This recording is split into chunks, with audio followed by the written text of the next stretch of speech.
hearing my webcam now? Yes, sir, we can see your webcam and we can hear you and we can see your screen. So a quick introduction about you. Thank you so much, Ali, for getting us here, and thanks to the HBL management for organizing this very interesting conversation and discussion. So we will all sit together and learn a little bit more about cultural sensitivity and, you know, what are the things that we need to know about preparing for a global assignment. HBL, as you know, is a global bank. It has always been operating in different countries. It has been hiring people, working with local teams of different cultural backgrounds. And now, actually, with the increasing globalization and expansion of the bank, it is important that we address the challenge of cultural sensitivity in a more professional manner. We understand the concept of cultural sensitivity. We understand if there are any potential challenges. So we will then work on it together, inshallah, to take it further. To formally start the program, Bismillahirrahmanirrahim. Thank you all, and I believe I have participants from 15 countries, and we have listed 56 participants. So that's a record. It's excellent, and I'm sure we will together learn. This mode of interaction is it has great advantages, because at one time we are in countries like Lebanon, Turkey, Bahrain, Oman, UAE, Kenya, Mauritius, Seychelles, Maldives, Afghanistan, Sri Lanka, Bangladesh, China, Hong Kong, and Singapore. And at the same time, we are communicating. But the good thing is, while we interact, there is a small little limitation that we have to manage, and we will manage it. That is, I would not have the luxury of talking and communicating as we do in our live interactions and seminars. So once again, thank you, Ali, for giving a very detailed introduction of mine. I'm going to just tell you a little bit more on that, more from a cultural sensitivity point of view. My career has been very diverse in different organizations and organization cultures in different markets. So I just want to run you through that, so that when whatever I say comes to you as a real life learning from experience. So first, my job was Ministry of Finance, which was through the Civil Service of Pakistan, a highly competitive exam. And you work in the government. So government work culture is a very unique culture, and it teaches you a lot of things, some things what to do, and some things which you do not want to do in a private or corporate sector. So that was my first learning. Then I moved to a very vibrant global name, Exxon Chemical. Now it is Exxon Mobil, a very highly productive, responsive, customer-oriented, and result-oriented work culture. Later I moved to this, and this is where, you know, my diversity learning came to one of its best, which was a bank in Bahrain, the Gulf International Bank. And this bank is owned by the 6 Gulf countries, where I was the human resource manager. And one of the big challenges was managing diversity, managing cultural sensitivity, because we had team members from different geographical backgrounds. We had Bahrainis, we had Arabs from Egypt, from Lebanon, from Saudi Arab. So there were different groups of people from these countries, and within the Arab world, there was certain divide of the thought process and you know, their own working culture. Then we had people from UK, we had people from Europe, we had people from America, we had people from India, we had people from Pakistan, we had people from Sri Lanka. And this was, again, a very nice combination of talent from different parts of the world, and sitting, working together in a very harmonious way. So there were differences, there were issues, but there were also ability to manage them very well. With this kind of a diversity, there was another tier of diversity, which was basically the city banker, the Grindlays banker, the Standard Chart banker, the Arab bankers. So a beautiful combination of people from all over. My next next assignment was different companies. It was American Express Bank, and American Express Bank, I came as Director HR. I worked in Pakistan looking after Bangladesh and Sri Lanka market, but then I was for 2 years in Singapore, where I was looking Asia Pacific, starting, we used to call that JPAA, Japan, Pacific, Asia, Australia. I was the Director Compensation, plus also doing a lot of cultural interventions in development, where I got to meet people from the Far East, diverse cultural background. Then I worked for Parkway and Mizan Bank, and then I was with Federal Board of Revenue in Pakistan, trying to restructure the tax machinery. And my most cherished job was at HBL.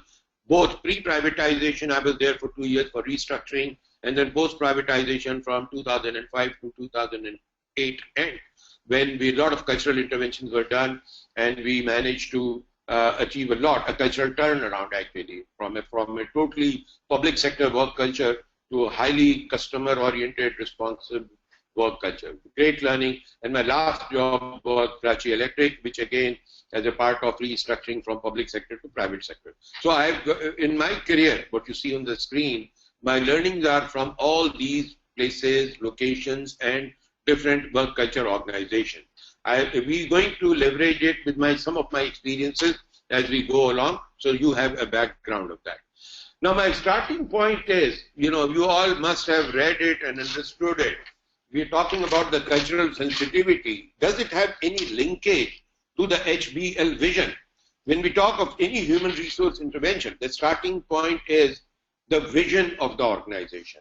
And in HBL, what you will see is a beautiful vision. It is one of the best visions I have seen in my professional career. It says, enabling people to advance with confidence and success. I want to reflect about a minute on this. Your vision is not talking directly about becoming the biggest organization, becoming the center of excellence for the world. It is not talking about making a lot of profit or whatever. It's talking about enabling people to advance with confidence and success. You will see confidence in green. I'll explain you why. This is not in your vision, but I have done it. But when you say that you're going to enable people, and in this people, we're talking about all the stakeholders that we have. We're talking about investors, who are the shareholders. We are talking about customers who deal with us, because of whom the organization exists, who are the source of our revenue, our profitability. And we are also talking about employees in part of people, where employees are actually the biggest enabler. So we say we are enabling people to do what? All the three segments. Remember, the shareholder, the customer, and the employees. We are enabling them to advance. Now, advance basically means where you are today, you want to be in a better place tomorrow. So we are saying we will make our shareholders move to a better position in terms of their organization investment. We are going to make our customers better. So the customer is doing better business. His business growth is dependent on our ability to financially advise them, our ability to give them the liquidity when it is needed, to guide them. Then customers advance. Customers become bigger customers, more successful customers. And similarly, we are saying people and employees. We will make our employees advance in terms of their career, in terms of their learning, in terms of their growth.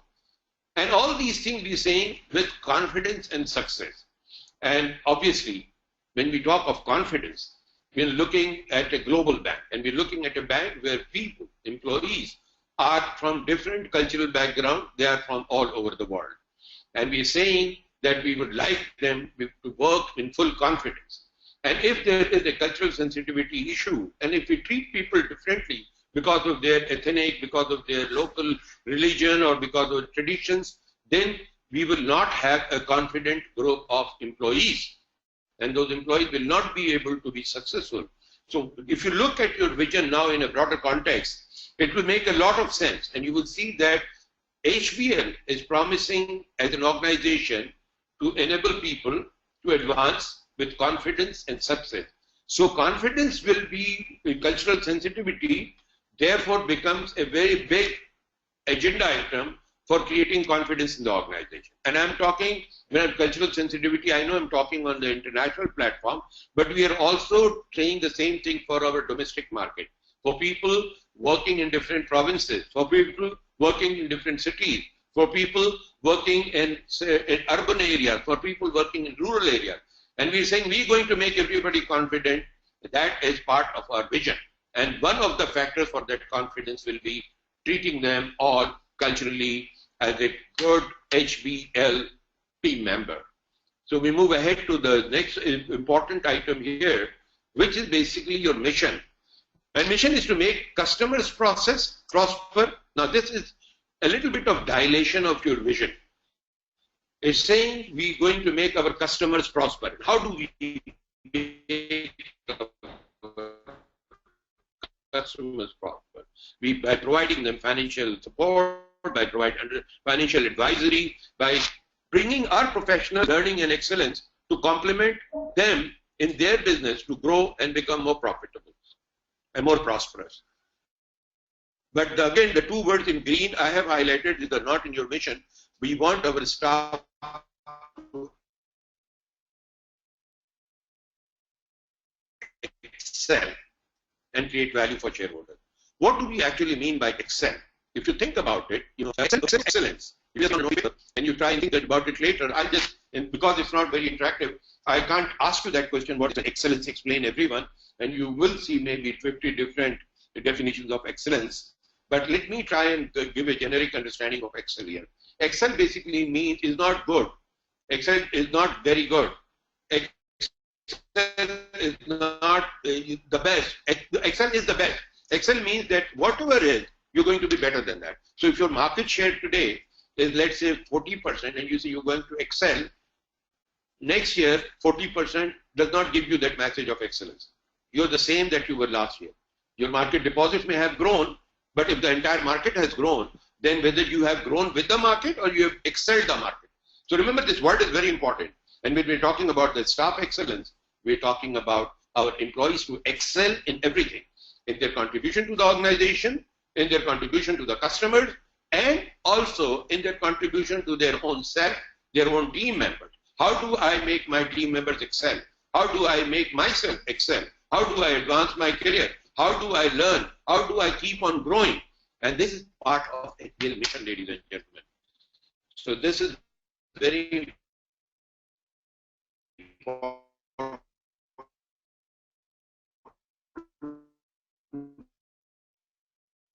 to understand. And you will only excel if you are working in an environment where you're comfortable, where you're culturally, you realize that you are actually working at par with everyone. You're not being discriminated for being whatever, belonging to one ethnic group, belonging to one religion, belonging to one language. So this is a very important linkage.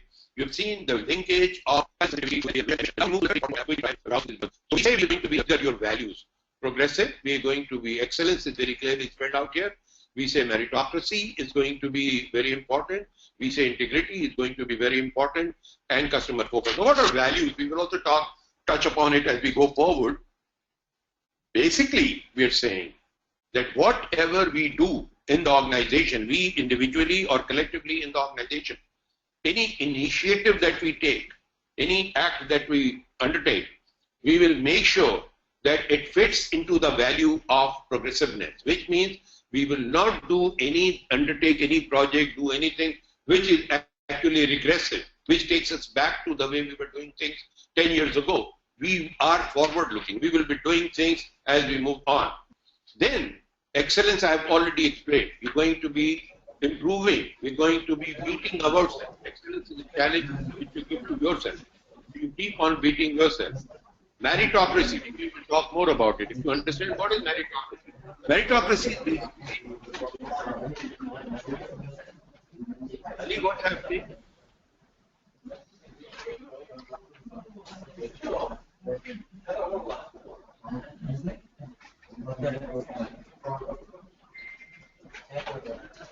Have you, Ali? Assalamu alaikum, sir. Yes, I am here, sir. Anything is going fine. Yeah, I heard some people talking in the background. So I hope is it part of the network or? Can you hear some voice? Let me see, sir. Just a second.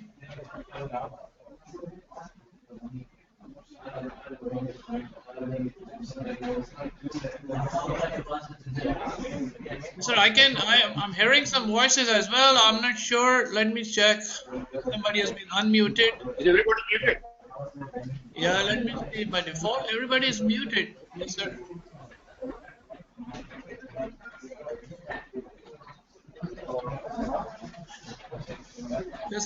Just a second, sir.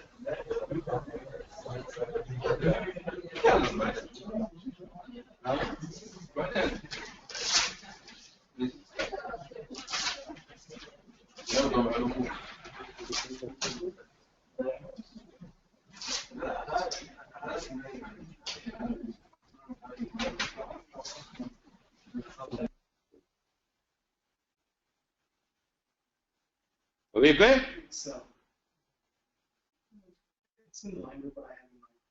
Very good. Sir, it's a little better now. I don't know. I mean, I thought maybe there's a background noise from your end. Something is coming from the background, but it's fine now. No, I think that noise is gone, so I can proceed further. Yes, sir. Everybody? Yes, sir. Okay. So we were talking about meritocracy, and meritocracy basically means cracy is the rule. So it's basically the rule of merit. So merit basically means that if somebody is meeting the criteria for being promoted or for being treated, for being appreciated, everybody is applied, recognized, and acknowledged on the similar criteria, irrespective of whichever background they are. So the rule of merit is the most important thing in an organization, because that gives everybody a chance to move forward. If you look at integrity, which is again, we are promising that anything we do, we do not compromise with the moral principles, and obviously integrity, if somebody has done a good work, he's being appreciated, and somebody has done a better work, he's being appreciated irrespective of any ethnic or country or local belonging. That is something important. And then customer focus. So values, I'm not going to deliberate a lot, but I just leave you with a food for thought to reflect on your values and connect them to the cultural sensitivity issues. How is it that at times, being culturally insensitive, we are at clash with our HBL values? So we have to be in line with our values, and cultural sensitivity therefore becomes a very important part of our HBL values, right? We go and very quickly look into what do we mean. Progressiveness, basically, we believe in advancement of society. These are all the HBL commitments that we have. We believe in advancement of society through adoption of enlightened work practices, innovative products and processes, and the spirit of enterprise. So when you look at it, the highlighted one is something I have done to find and show us the connection between cultural sensitivities and enlightened working practices. It's very important that enlightened work practices, the best market practices globally, best organizations, growing organizations, successful organizations have made sure that whichever market they operate, they are culturally sensitive to the local market, they adapt to their own market. One such theme I remember a few years back was the Hong Kong and Shanghai Bank. When they went to every market, they called themselves a global local bank. So it's a local bank. They started treating themselves as a local bank. And they started understanding the work culture, the gestures, the norms, and they adopted to that, staying a global company. So I think that is what we're talking about, and adopting some enlightened working practices. We move on to the customer focus. If you see, we're saying we need to fully understand the needs of our customers, and the customers are in different market, customer requirements are different market, adapting to their products and services to meet their requirements. You are in a market which is very strong in Islamic banking, and people don't believe in the conventional banking. So we do promise that we're going to be customer focused, and we will make those alignments with the market need. We always endeavor for customer satisfaction as our primary goal. We move on to excellence. This is the core of everything we do. Markets in which we operate are becoming increasingly competitive, providing our customers an abundance of choice, only being the very best in terms of services we offer, our products and premises, we become successful as we continue to grow. Again, you will see the underline is being the very best here, and we cannot be the very best in any market unless we have a totally committed and aligned workforce working with us. So this is a very, very important element, and therefore the cultural sensitivity becomes an inherent part of getting the best from every employee in the bank by treating them at par. We move on to the integrity. Again, if you very quickly read it, we are leading bank in Pakistan, and our success depends upon building trust at every level. Our customers, society in general expect us to possess and steadfastly adhere to high moral principles and professional standards. Again, you will see I've highlighted, I've not underlined it, because I want to focus what are high moral principles, what are the professional standards. And again, if you think a little bit more about it, if we are not treating employees in the same way or understanding their market dynamics, understanding their cultural practices and recognizing it, we are not maintaining the global professional standards. And this is something, therefore, a linkage to that. Last here is meritocracy, and basically we believe in giving opportunities and advantages to our employees on the basis of their ability. And you will see ability I have underlined. We reward achievement and provide enriching career opportunities for all, and again you will see for all underlined. Now, we are saying that there is a criteria for promotion, for giving opportunities and advantages to employees. And that criteria is very clearly laid out. It is their ability. And ability is irrespective of any language, belonging, any market, any religion, any ethnic origin. Ability is the person's ability to create value for the organization or contribute to our objectives and goals. And if it is shown better, irrespective of their origin, that is what we are going to say. And therefore we say, enriching career opportunities for all. All means all. No discrimination, no cultural variation has to have any impact on that. Now, what are the issues in global diversity? This is a very important thing that we need to understand. And I want to tell you that different markets have different type of challenges here. So if we move on, what is culture basically? Again, in an interactive way, I would have asked you to come up with a definition and write it. But let's move on. You know, culture basically is, you see people from different backgrounds and all, they work together, and it forms values. So culture, one aspect of culture is values, attitudes, influences that impact our behavior. So a work culture can be different in different organizations within a country, and work culture can be different in different organizations in different countries. I'll elaborate on it a little bit. Culture is transformed over time through local and global influences. So if I want to ask you a question, what is culture? Some people will define it in one way, others will other. And some people find it difficult to actually explain culture in words. So then I ask them, you all have heard of, bureaucratic culture, bureaucratic work culture, or we talk of a very customer responsive work culture. You see that the difference is very clear.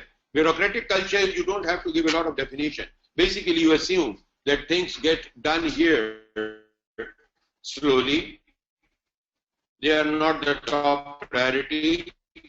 Customer has very little preference and those things. So culture basically creates attitudes and it is influenced by the organization itself. But bureaucratic culture across the globe is considered to be almost similar. But when we move to the corporate culture where there is profitability, we're talking about transformation over the local and global influences. And it has happened. And in our own example, HBL has gone through a massive cultural transformation. For your interest, I would like to just share, before we started restructuring the bank, and I'm talking 2000, 2001, we tried to take a snapshot of our work culture, and we sent some mystery shoppers to go and take, thank you so much. We sent some mystery choppers to go and capture the video of how things are doing. And this is the real life example where a gentleman was sitting in the branch and he was just almost lying on his chair, and the lady walks in and she says, I want to open an account. And this gentleman was reading a newspaper, so he got disturbed, visibly disturbed, and he said, why do you want to open an account? The lady said, I have some remittance to come. And then he got a little turned off then, and then he said, can't you see the other bank, UBL, across the road? Why don't you go and open an account there? But because she was the mystery shopper, she did not walk out, and she said, no, I want to open an account at HBL.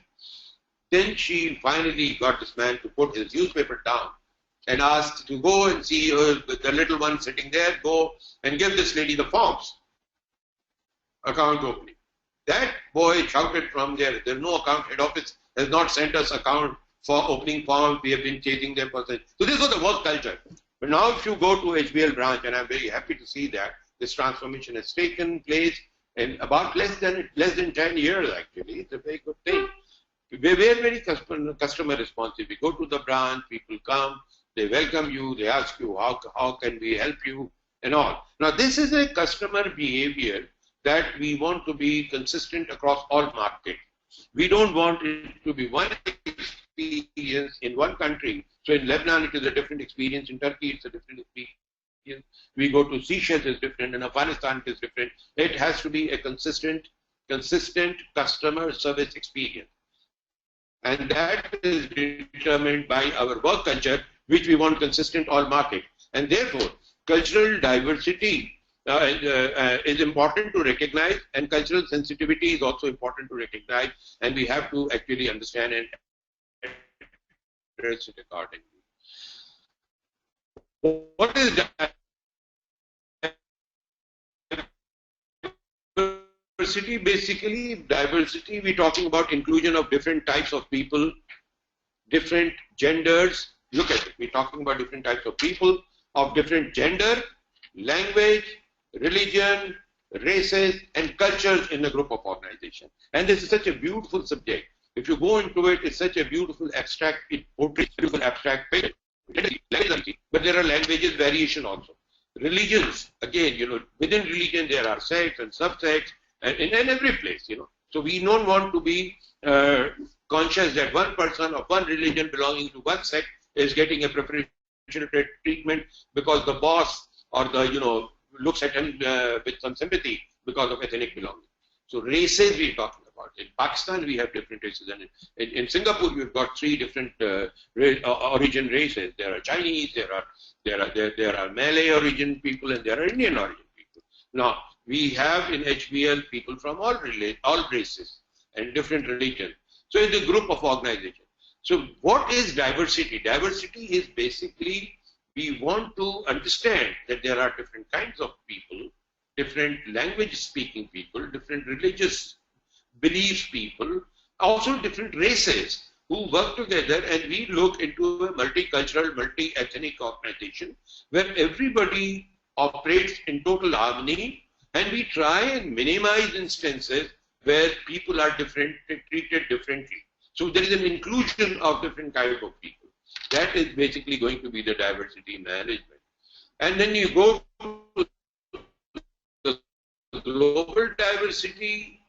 Basically, it's awareness that the conceptual understanding based on knowledge of varying global and cultural perspective in different environments. We're talking about we need to be aware that there is a thing called cultural sensitivity, and in the global market there is a global sensitivity, people from different countries and different origins, and we need to manage them in a coherent, consistent organization manner. So when there used to be a term called Habibians once upon a time, and all those people, irrespective of whichever ethnic belonging they had, when they joined Habibian, they used to identify themselves as Habibians, not as Muslim Habibian, Christian Habibian, Hindu Habibian. They were all Habibians. So that is the kind of thing that we want to create a global culture. So anybody who is working is an HBL culture person. We go to cultural sensitivity, it's being aware that different cultural differences and similarities between people do exist. It's a matter of reality.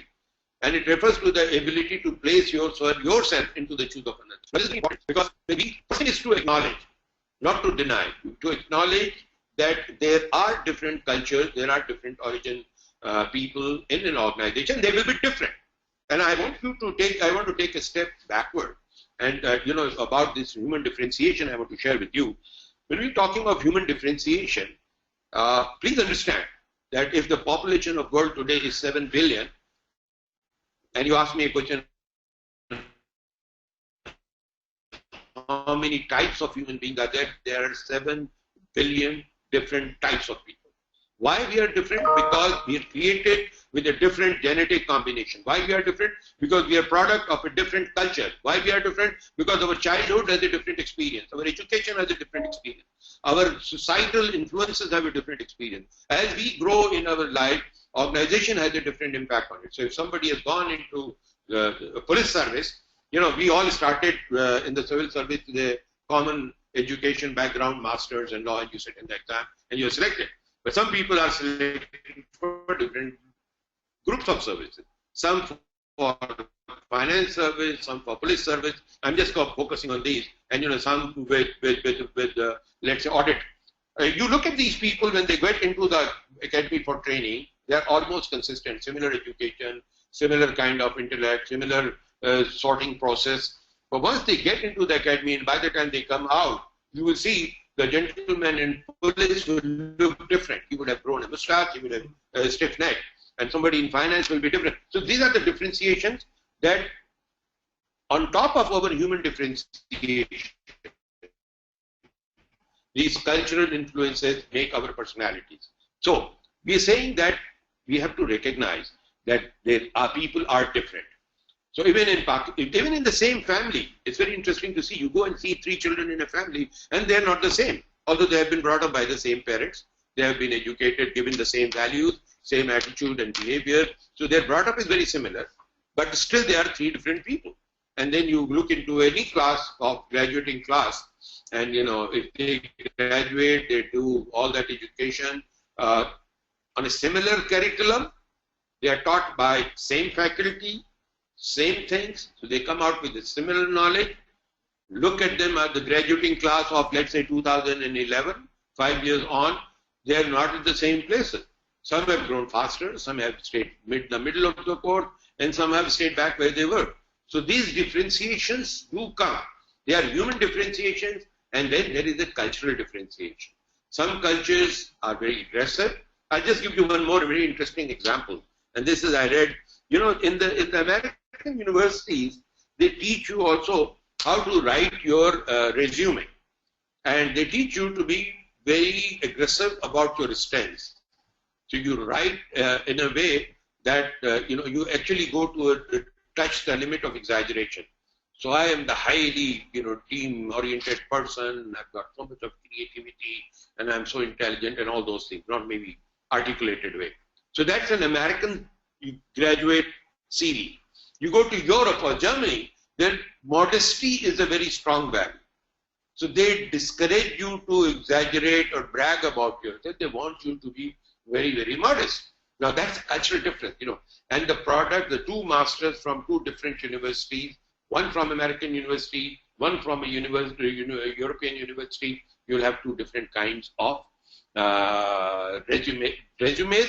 And if you go just on the basis of resumes, you will hire an American graduate, and you may not look into the European graduate. But unless you understand these cultural differences, being a global organization, there will be a possibility of missing out some of these things.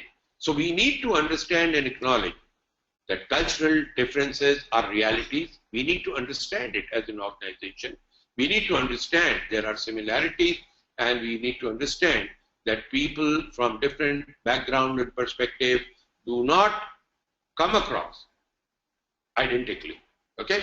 So we move ahead on cultural sensitivity exam. This is just an interesting slide. That tells you, how people. So one gentleman, most probably from Japan, they don't believe in handshake. So he's trying to say hello by bowing, and the lady from a European culture or American is offering her hand to shake. And the question, example question, what's going on here is, why is she trying to shake my hand? And this is something we need to understand. And unless she is familiar, this is a very bold example. I mean, it's just to give you an idea. Why is this gentleman bowing? And I'll give you an example of this. Happened actually in Pakistan when I was in American Express. If you're in Pakistan, you're not sure whether you should shake hands with a lady or not, because some ladies do that, some don't. So we had an American regional HR head who came, and I took him to Lahore, and there was this lady who came in, and I introduced her to the HR head, and he got up from his seat, and as a courtesy offered his hand for shaking. And this lady pulled the hand back, and this is something that really, actually it means nothing, but it really shook that man. He was so devastated because he was humiliated. He felt humiliated. So this is a real life example, unless we understand. So cultural sensitivity is something that we need to understand, acknowledge, and then act accordingly, because this actually came at something. This particular example came as something we call cultural shock, and we're going to talk about it a little later. So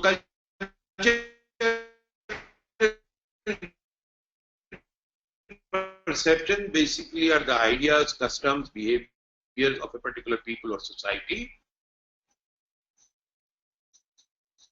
The way in which something is regarded, understood, or interpreted, and we do not see things how they are, we see things how we are.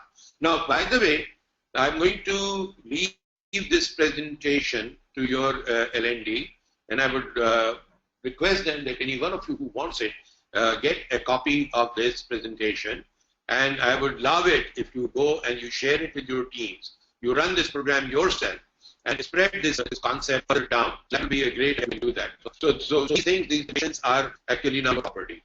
Now we're talking about what are the issues in cross-cultural teams. Some of the issues that I could think of was, there is if I am in the Middle East and there are some of the colleagues are from, let's say, European origin, some are from Pakistani origin, some are from Indian origin, and some are from, let's say for argument's sake, Chinese origin. Now, we interact in our own subgroups very comfortably, we trust, but then at times there are issues which we do not feel very comfortable sharing with other groups. So there is a lack of trust here. We don't know why there is lack of trust. We are insecure in our own way, or we are not sure about how others will take our input.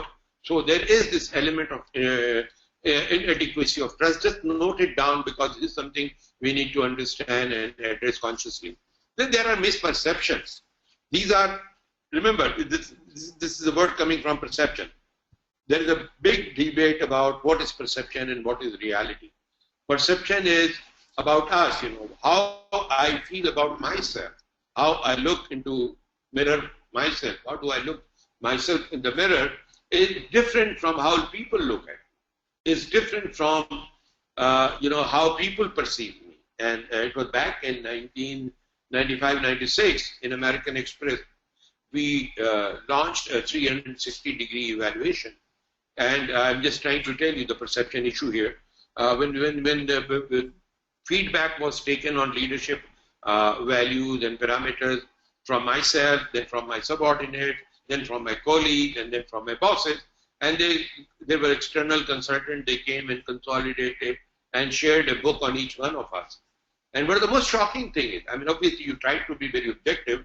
I tried to see, okay, there has to be some good things, there has to be some bad things in me. And I tried to honestly write them down. What was surprising was that many of the things that I thought I am weak at, people thought I'm good at. Conversely, many of the things I thought I'm damn good, people thought that, oh my God, this man is not good. So this is a real, so the key learning here is that we have to understand the perception gaps. And between when you're dealing with cultural sensitivity issue, there are perceptions, preconceived notions in our mind that people will be looking at it differently, that other person would look at it differently. And it may be just a perception, it may not be the reality. There are biases again, and there are inaccurate communication. These are some of the issues which are present in most organizations. And by the way, when I'm talking, I'm not only talking about HBL, I'm talking about with the backing of my knowledge of different organizations and different cultures that you have seen. I'm talking about what is it that global markets, the Middle East market is a different market, Far East market is a different market, America is a different market. And the people mindset are different in different places. I've always had this complaint with the American, our head office HR in America, that they only think America. They don't think Far East. They don't think the implication.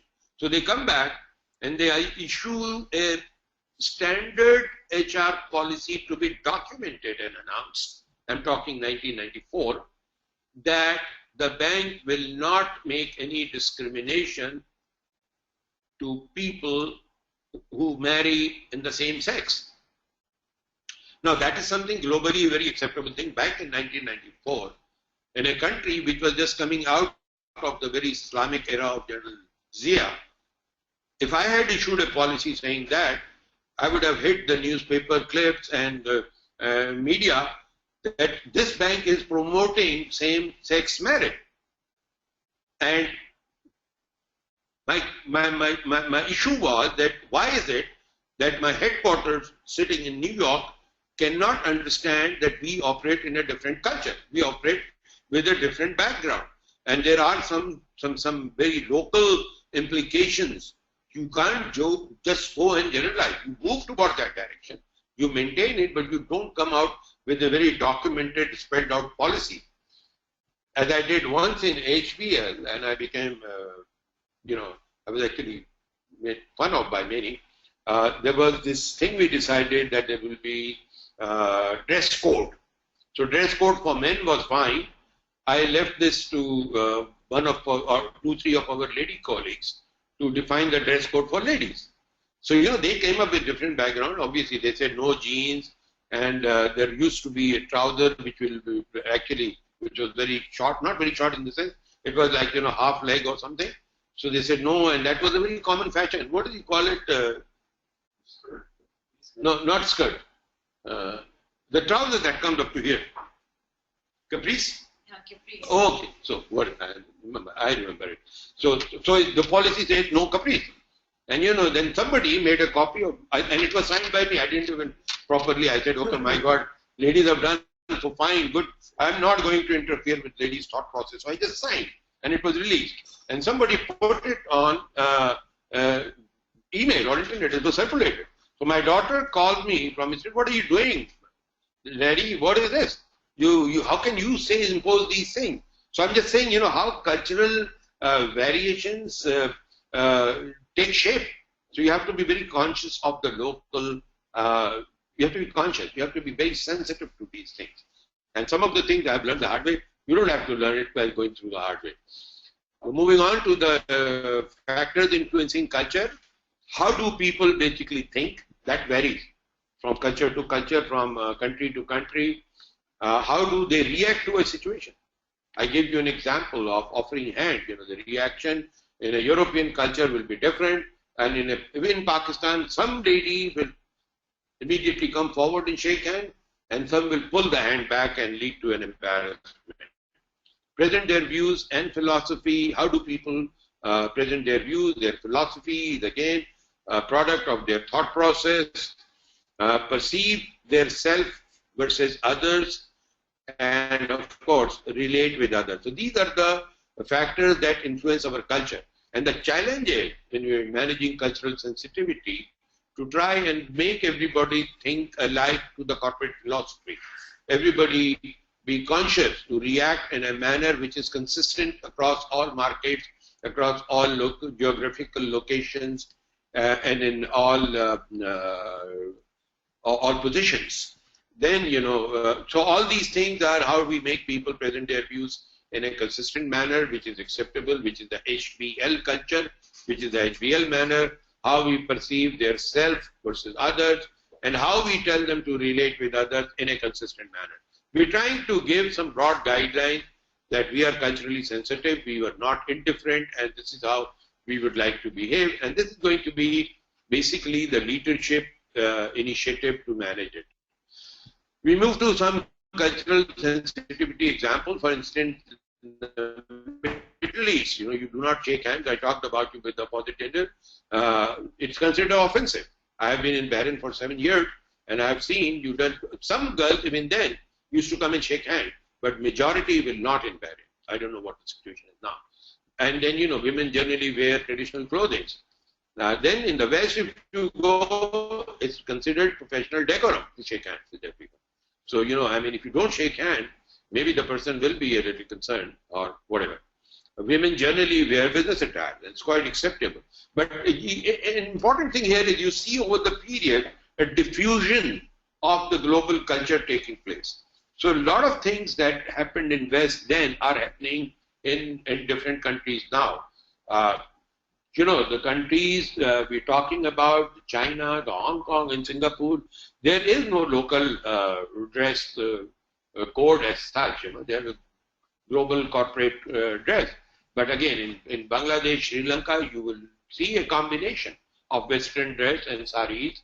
In Afghanistan, very traditional dress, but yes, I was in Afghanistan, I've seen some lady workers wearing European attire also, but then I think when they go out, they put something.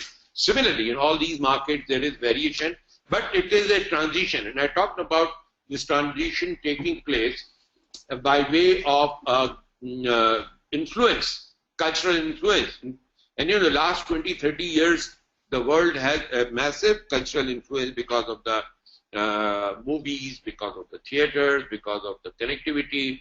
So everything that happens in the West today is here. We have become very globally conscious of what we use, what we eat. The food habits have changed. So this is a diffusing situation. But it will still be and will always be a culturally sensitive challenge for organizations to manage. Now I want to give you a little exercise, and I will take a feedback. I'll give you 10 minutes for this. I want everyone to please think of 1 or 2 real-life examples and challenges that you have observed at HBL Global in the context of cultural sensitivity. You have now understood the whole thing, the linkage to our vision, our values, and how are we challenged. And I want a real-life I want some real-life examples from the field. Once you write it, you give it to or you type it in your conversation or whatever, and then I will take input from Mr. Ali Jafri, and I will try and share with others, and I will try and respond to that. So like right now it is, what time is it? 12:50. So we're taking a 15 minutes. You think about it, you talk about it, you think deep, please, and then you give it for Ali to consolidate. He can put similar concerns in one category, and then maybe we can take it category by category. Is it all right? So Ali, I'm giving an interaction break here. Sure. All right with you? Thank you very much, sir. Yes, sir. And folks, once again, there is a feature of a chat console on your webinar remote console. So you can always write down, your notes in it or your comments as per Mr. Zafar Usmani, what he asked you. So I will be happy to read them over on your behalf once you write your notes on it. So yeah, that is how we can interact. So please feel free to use the chat box or to share these comments on it. Thank you very much. Being said, if the local market compensation is in line with the local market and international compensation and benefits are in line, or the treatment is in line with the international market, there should be no discrimination in terms of somebody coming from a particular origin. So a European getting a preferential treatment versus let's say a Chinese or a Chinese getting preferential treatment versus, let's say, an Indian or a Pakistani. These differentiations are what we call issues of cultural sensitivity. So my comment is two-sided here. One, these issues are not uncommon and these observations are very valid. Reason is the variation in perception. And secondly, the issue is that our focus is cultural sensitivity, and we want to make sure that such discriminations are, there's no unexplained discrimination with compromising our values that we talked about in detail. Values, we talked about integrity, we talked about meritocracy, we talked about transparency and all those things. Okay, so I hope I've answered to some extent. Yeah, sir, thank you very much. I know Mr. Muhammad Haq has also raised his hand, but let me go, sir, to another comment before we open the or unmute the microphones of attendees. So we have another one from Mr. Ghufran Majid. The question is, or the comment is, there's a good culture in Oman that whoever is at your right hand will move first. Like if you're coming out of from a lift or moving in, the person on your right hand has the right to move in out of the lift elevator. I think it's the Yameen concept. If you're on the right side, you move first. So, or the person on the left has to be courteous to allow the person on the right to move first. Thank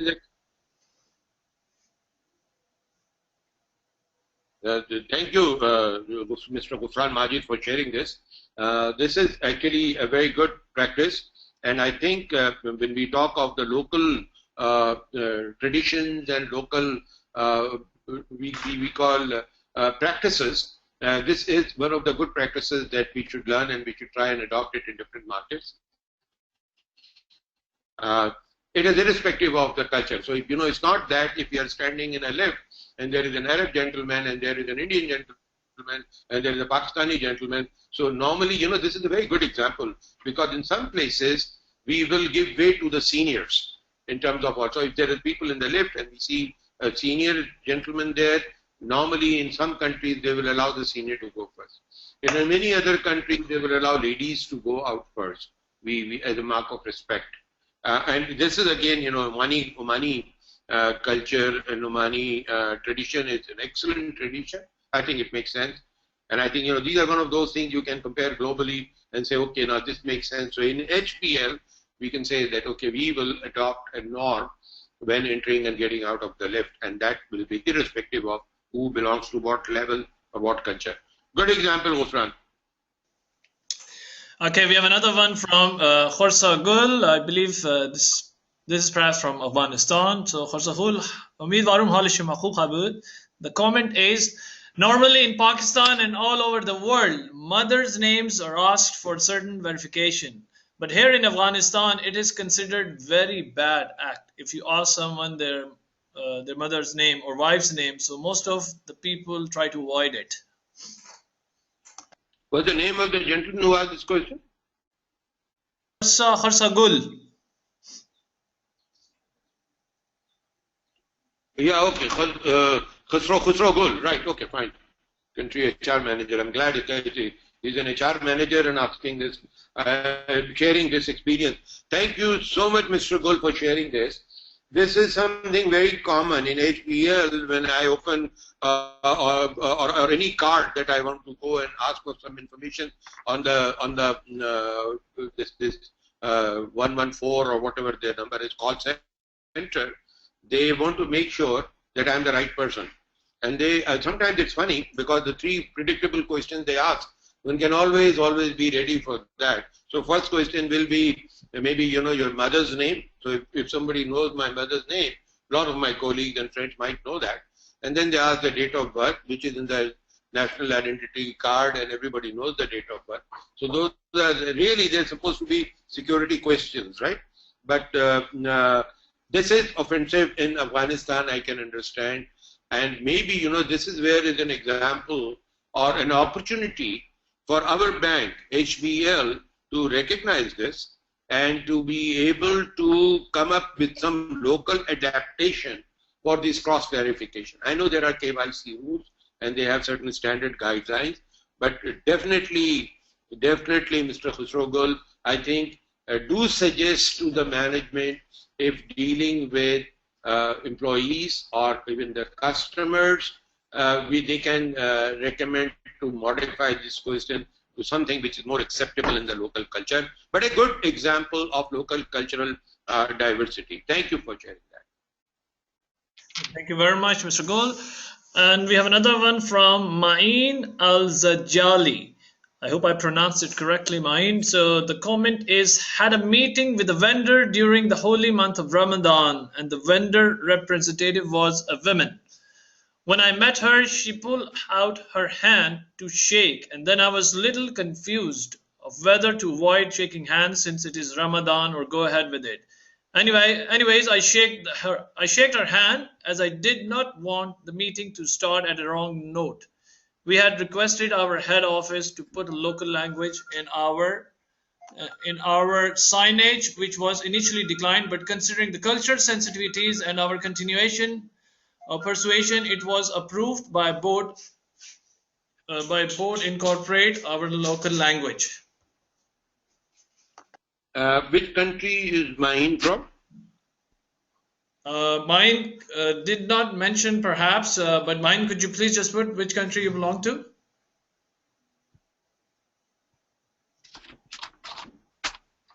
Is this Oman or?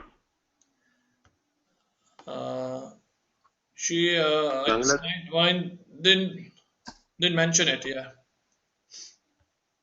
Mine, you can always let me go straight in the end. Mine, Oman. Yes, mine is from Oman. Okay, great. I guess so. Mine, this is, we do acknowledge and accept that this is a cultural diversity. And, while we are dealing with customers, we have to be aware, and we also have to be aware when we are dealing with internally. Internally, it's more manageable because people do understand whom to shake hand with and whom to not, especially during Ramadan. I mean, if one can argue that if it is not an acceptable practice in Ramadan, it is not an acceptable practice even after Ramadan. But having said that, I think to manage this, especially with external customers, is challenging because you don't really want to put one of the things that we do, and I've seen where ladies doing in Pakistan, those who don't shake hands, is that when they approach somebody, they keep their hands crossed, one hand holding in another, and just bow down and say Assalamu alaikum and smile. So they don't really open their hands. So if you're visibly holding one hand with another, normally people don't offer their hands and force themselves. But if they do, you simply bow down and say thank you, smile, and just make them comfortable so that they are not embarrassed. But other than that, it can be managed with a body language in a very subtle way. But that's again, I think the diversity that people have to understand. And we as Habib Bank brand carriers have to be very conscious about. Thank you for highlighting it. Okay. Thank you, sir. And my apologies, I think I missed two questions in one box. But we had another one from Mr. Shafat Hussain, who had actually asked that we had requested our head office to put local language in our signage, which was initially declined. But considering the cultural sensitivity and our continuation persuasion, it was approved by board to incorporate our local language in Bangla. And it has not been done in local language? It has been incorporated. It was approved eventually by the board. Excellent. Excellent. So the name of the gentleman again, please? Shafayat Hussain. Oh, okay. Yes, Mr. Shafayat Hussain, the manager IT. Thank you, Shafayat, for understanding this this issue. And I think you did a great job by highlighting and getting things done. We do understand as an organization that when we operate in different countries, their local languages are different. And it's important to communicate. It's very important, something, because communication is the core of all these cultural integration. So if I say something, if it is not understood in the same way, or if I don't understand the language, I cannot get a complete sense of the thing. It cannot be expected to be understood, and the behavior will not change. So I strongly believe that this was an excellent initiative where the communication barrier has been actually broken and people can read in their language.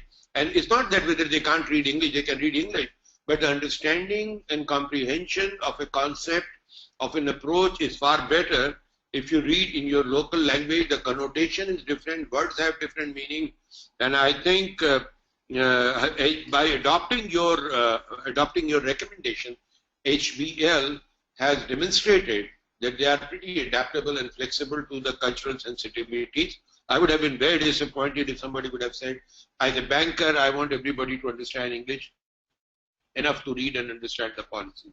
So I compliment the management of the bank, and I compliment you first for raising this. And I'm sure you're setting up also good practice for other markets. So in other markets, maybe in Oman, if we don't have it in Arabic, I don't think that it's a huge investment to translate some of these things in different languages. And in Afghanistan, I don't know how much of it we have, but there is work for a bank in Afghanistan on a project. They do have their HR policies translated in Dari. So I'm sure it's doable. So thank you for, again, Mustan, for sharing this.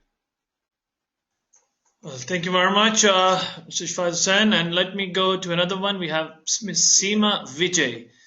And the comment is, I have been working in Bahrain for 14 years. Here I have come across the exact opposite of the example mentioned by Mr. Zafar Usmani. As a normal behavior, I always offer my hand for a shake hand with people whom I am newly introduced to. But initially in my career here, I noticed that Arab men did not reciprocate to women. It was initially confusing to me why I was differentiated, but later on it was vaguely and clear that it has got something to do with the religious aspects, perhaps. Once I've got to know this, I have never had a bad feeling at all. Thank you, Seema. First of all, you're from Bahrain, and I lived several years there. What a lovely, beautiful place. And obviously, my experience, I'm being very specific, came from my observation in the GIB. There are, and it's very consistent. Again, in Pakistan also, there are ladies who wear hijabs. There are ladies who are moderately dressed. There are ladies who are very comfortable with Western style of dress also. So this is the transiting culture.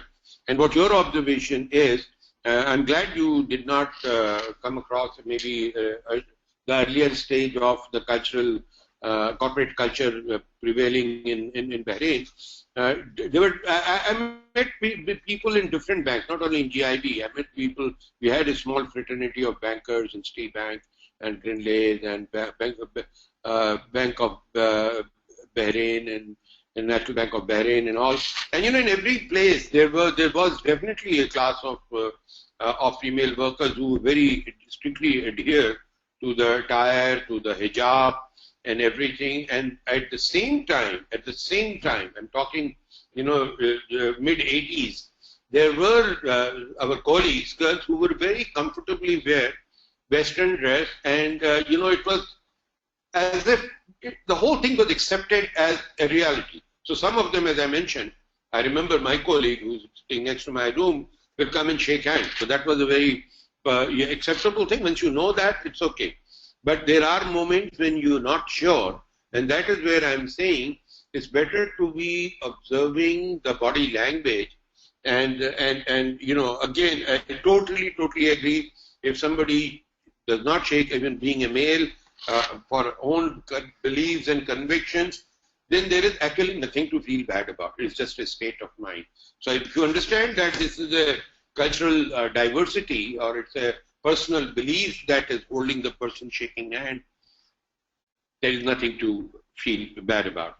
So, but the important thing here is that there are examples, and importance of your example is it is not necessarily that ladies withdraw their hand. There is also times men do not shake hands because, and the most important thing coming out of it is that we have to really realize that there are differences. People are different, and people behave differently, even in the first in different countries and culture, even in the same country. There are cultural variances, there are cultural diversities, and it's just a question of it makes us, and the purpose of today's talk is to create that awareness about cultural sensitivity. So yes, we have to be very, very sensitive, and we have to be observant, and we have to come up with expectations so that, nobody is ever disappointed. Thank you again, Seema, for your question. Okay, there's a supplementary by Seema. Let me read it again. Some challenges could be that we at HBL have a work culture that provides some work flexibility, but this is often taken as granted by the locals, whereas the expats know how to maintain a good balance and not to take this flexibility as granted. How can we try and tackle this issue? Let me try and understand this question a little better. Is it about the work-life balance? I think, can you just reread the question with a little Yes, sir. bit of Let me pause? also try to reread it slowly that some challenges could be that we at HBL have a work culture that provides some work flexibility, but this is often taken as granted by the locals, whereas the expats know how to maintain a good balance and not to take this flexibility as granted. Okay, How can we okay, I try get and it. tackle this issue? Okay, so basically, if I understand correctly, Seema, there is flexibility provided by the bank to accommodate individuals' requirements.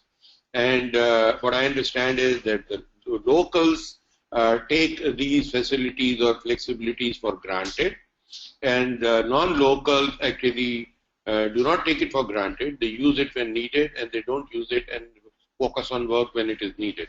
Now, there was an instance I was going to share with you later, but maybe this is a good time.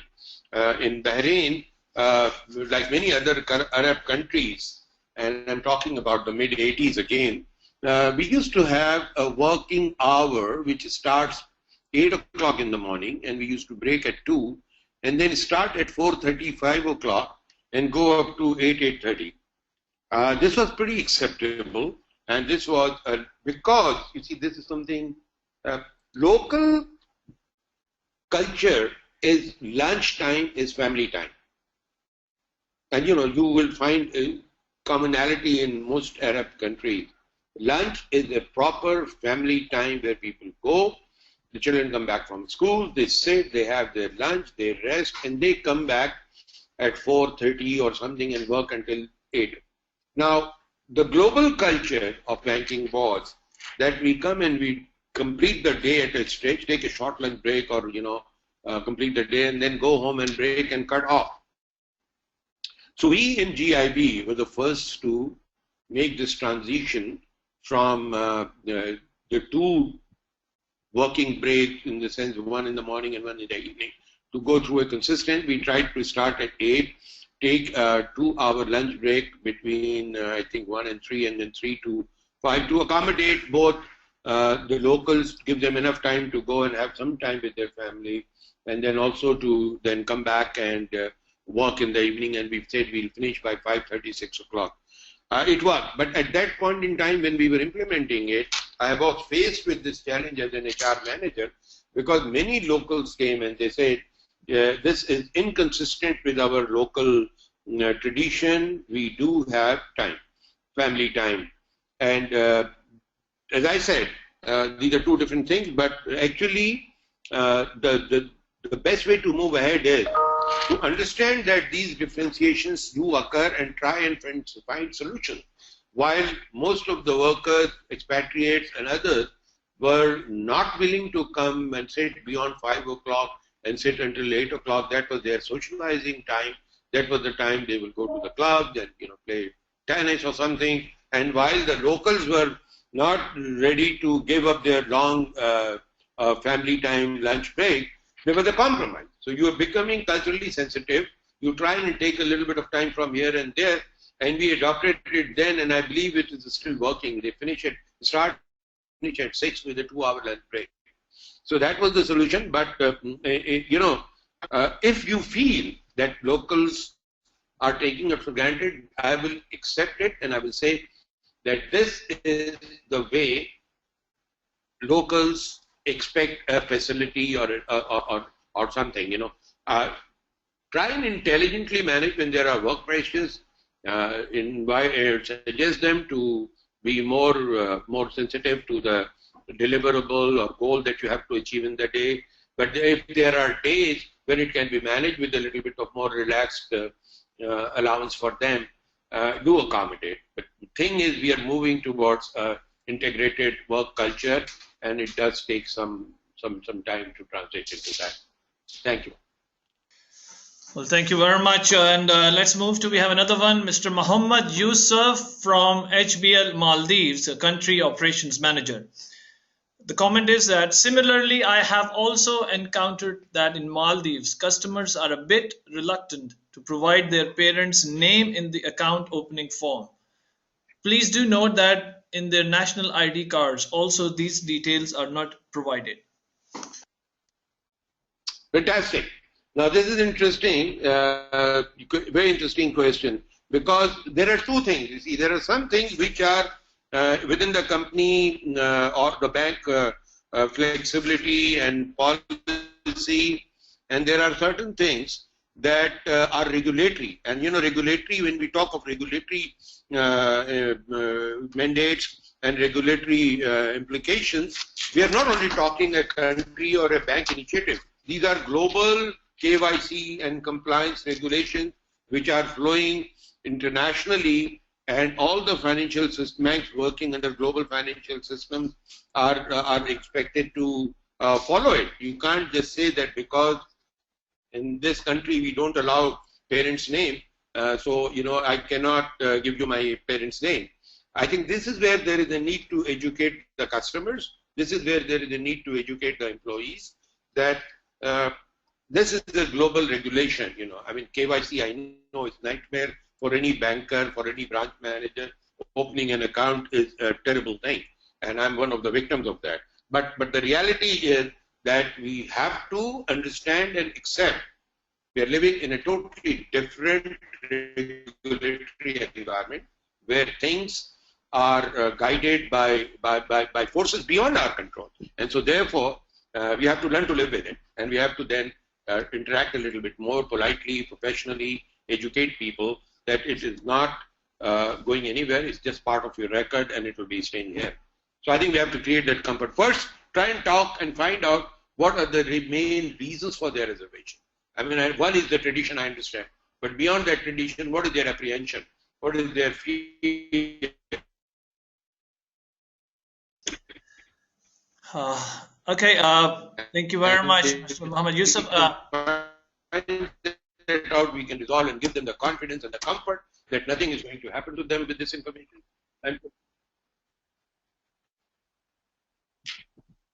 All right, thank you very much. We have another one from Maldives, this time Muhammad Shima from HBL Maldives, a relationship manager.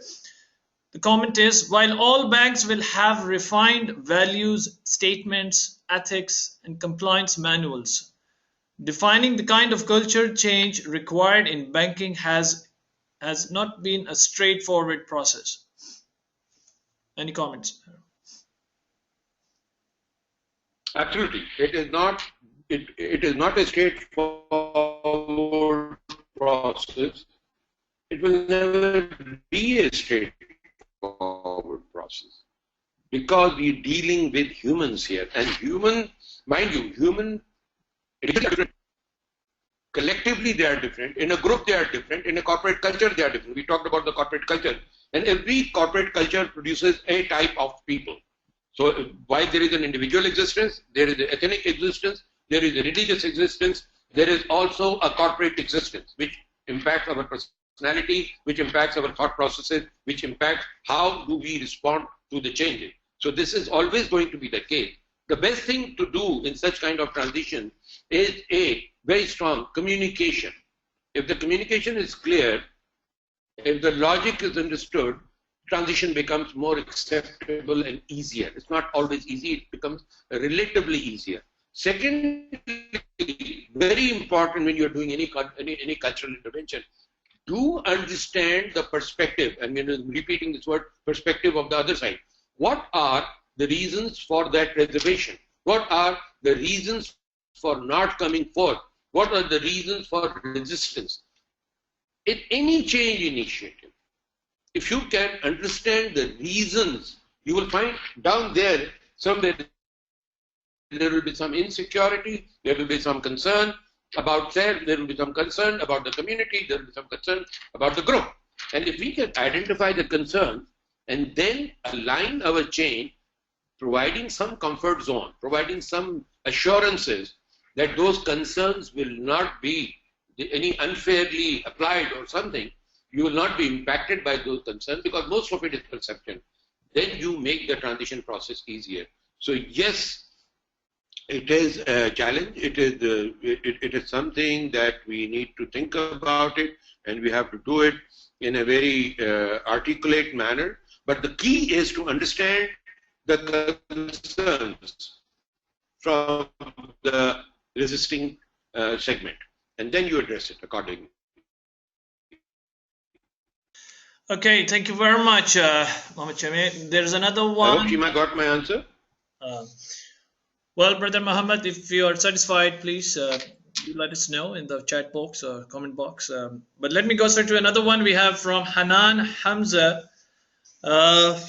This one is, I have a small comment that might be a standard to deal with all level of people.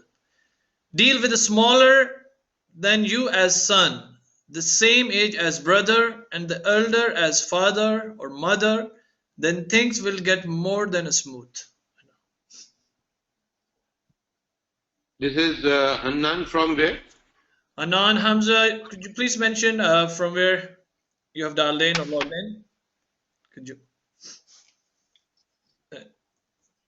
Hanan from Lebanon. Okay. Okay. Very interesting question, Hanan. We're trying to, you're trying to bring the local traditional culture element of respect and treatment to people who are advanced in terms of age or in terms of, any other parameter. And you're saying that there is a professional dictate and there is a human dictate here.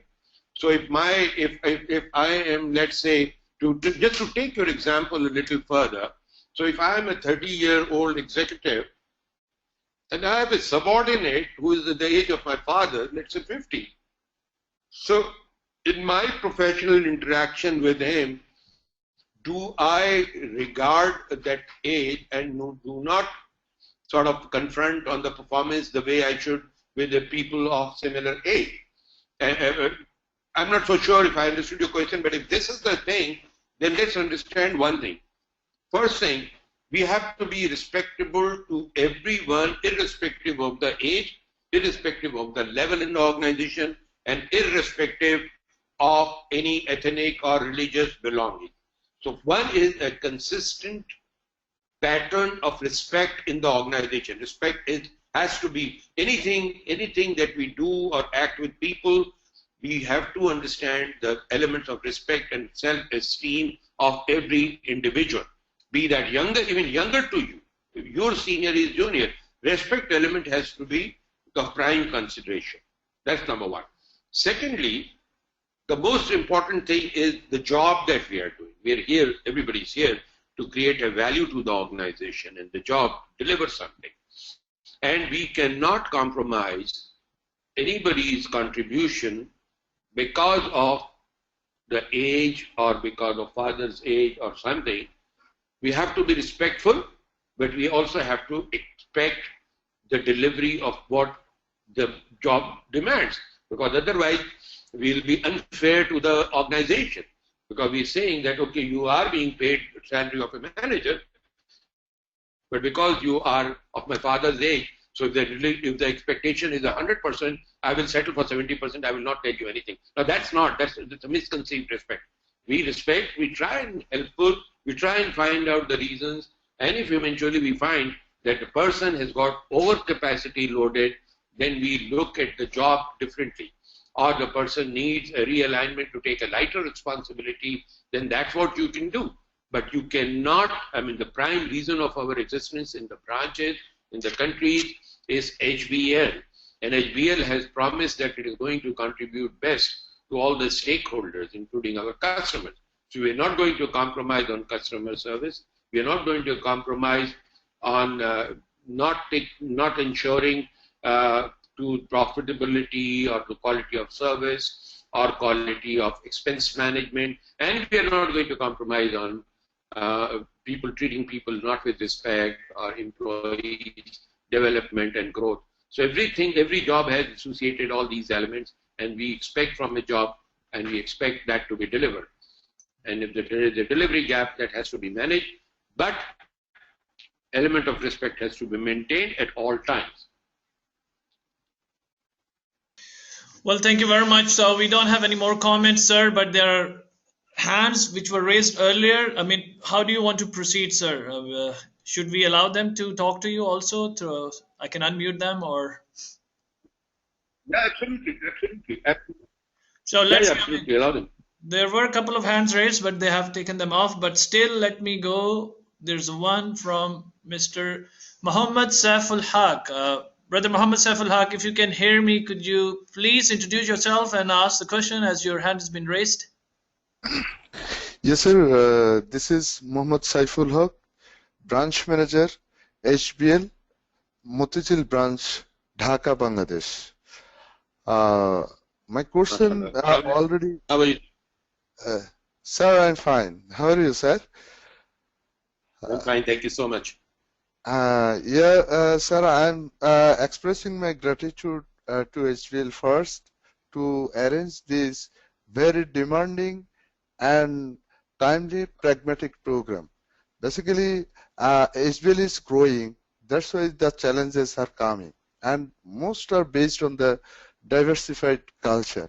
So this is a very great initiative to minimize these diversities and bring the people in a common platform, and to make them understand what they have to do.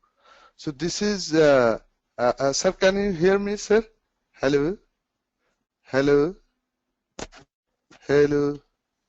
Yes, we can hear you. We can hear you. Yes, yes, sir. Yes, sir. So, thanks, HBL, once again. So, sir, I already you have Absolutely, answered. I'm loud and clear. Thank you. Yes, sir. You have already answered one of my questions, and another one. Basically, my question was: HBL is growing, new challenges are coming, and growth as well as restructuring is going on. Everything is going on.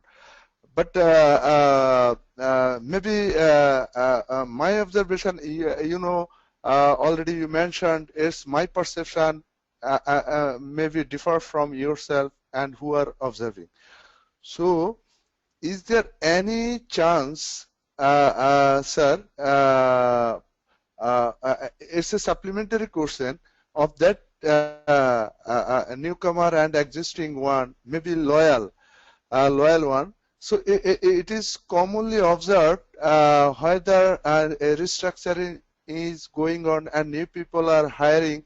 So attitude towards the existing loyal one sometimes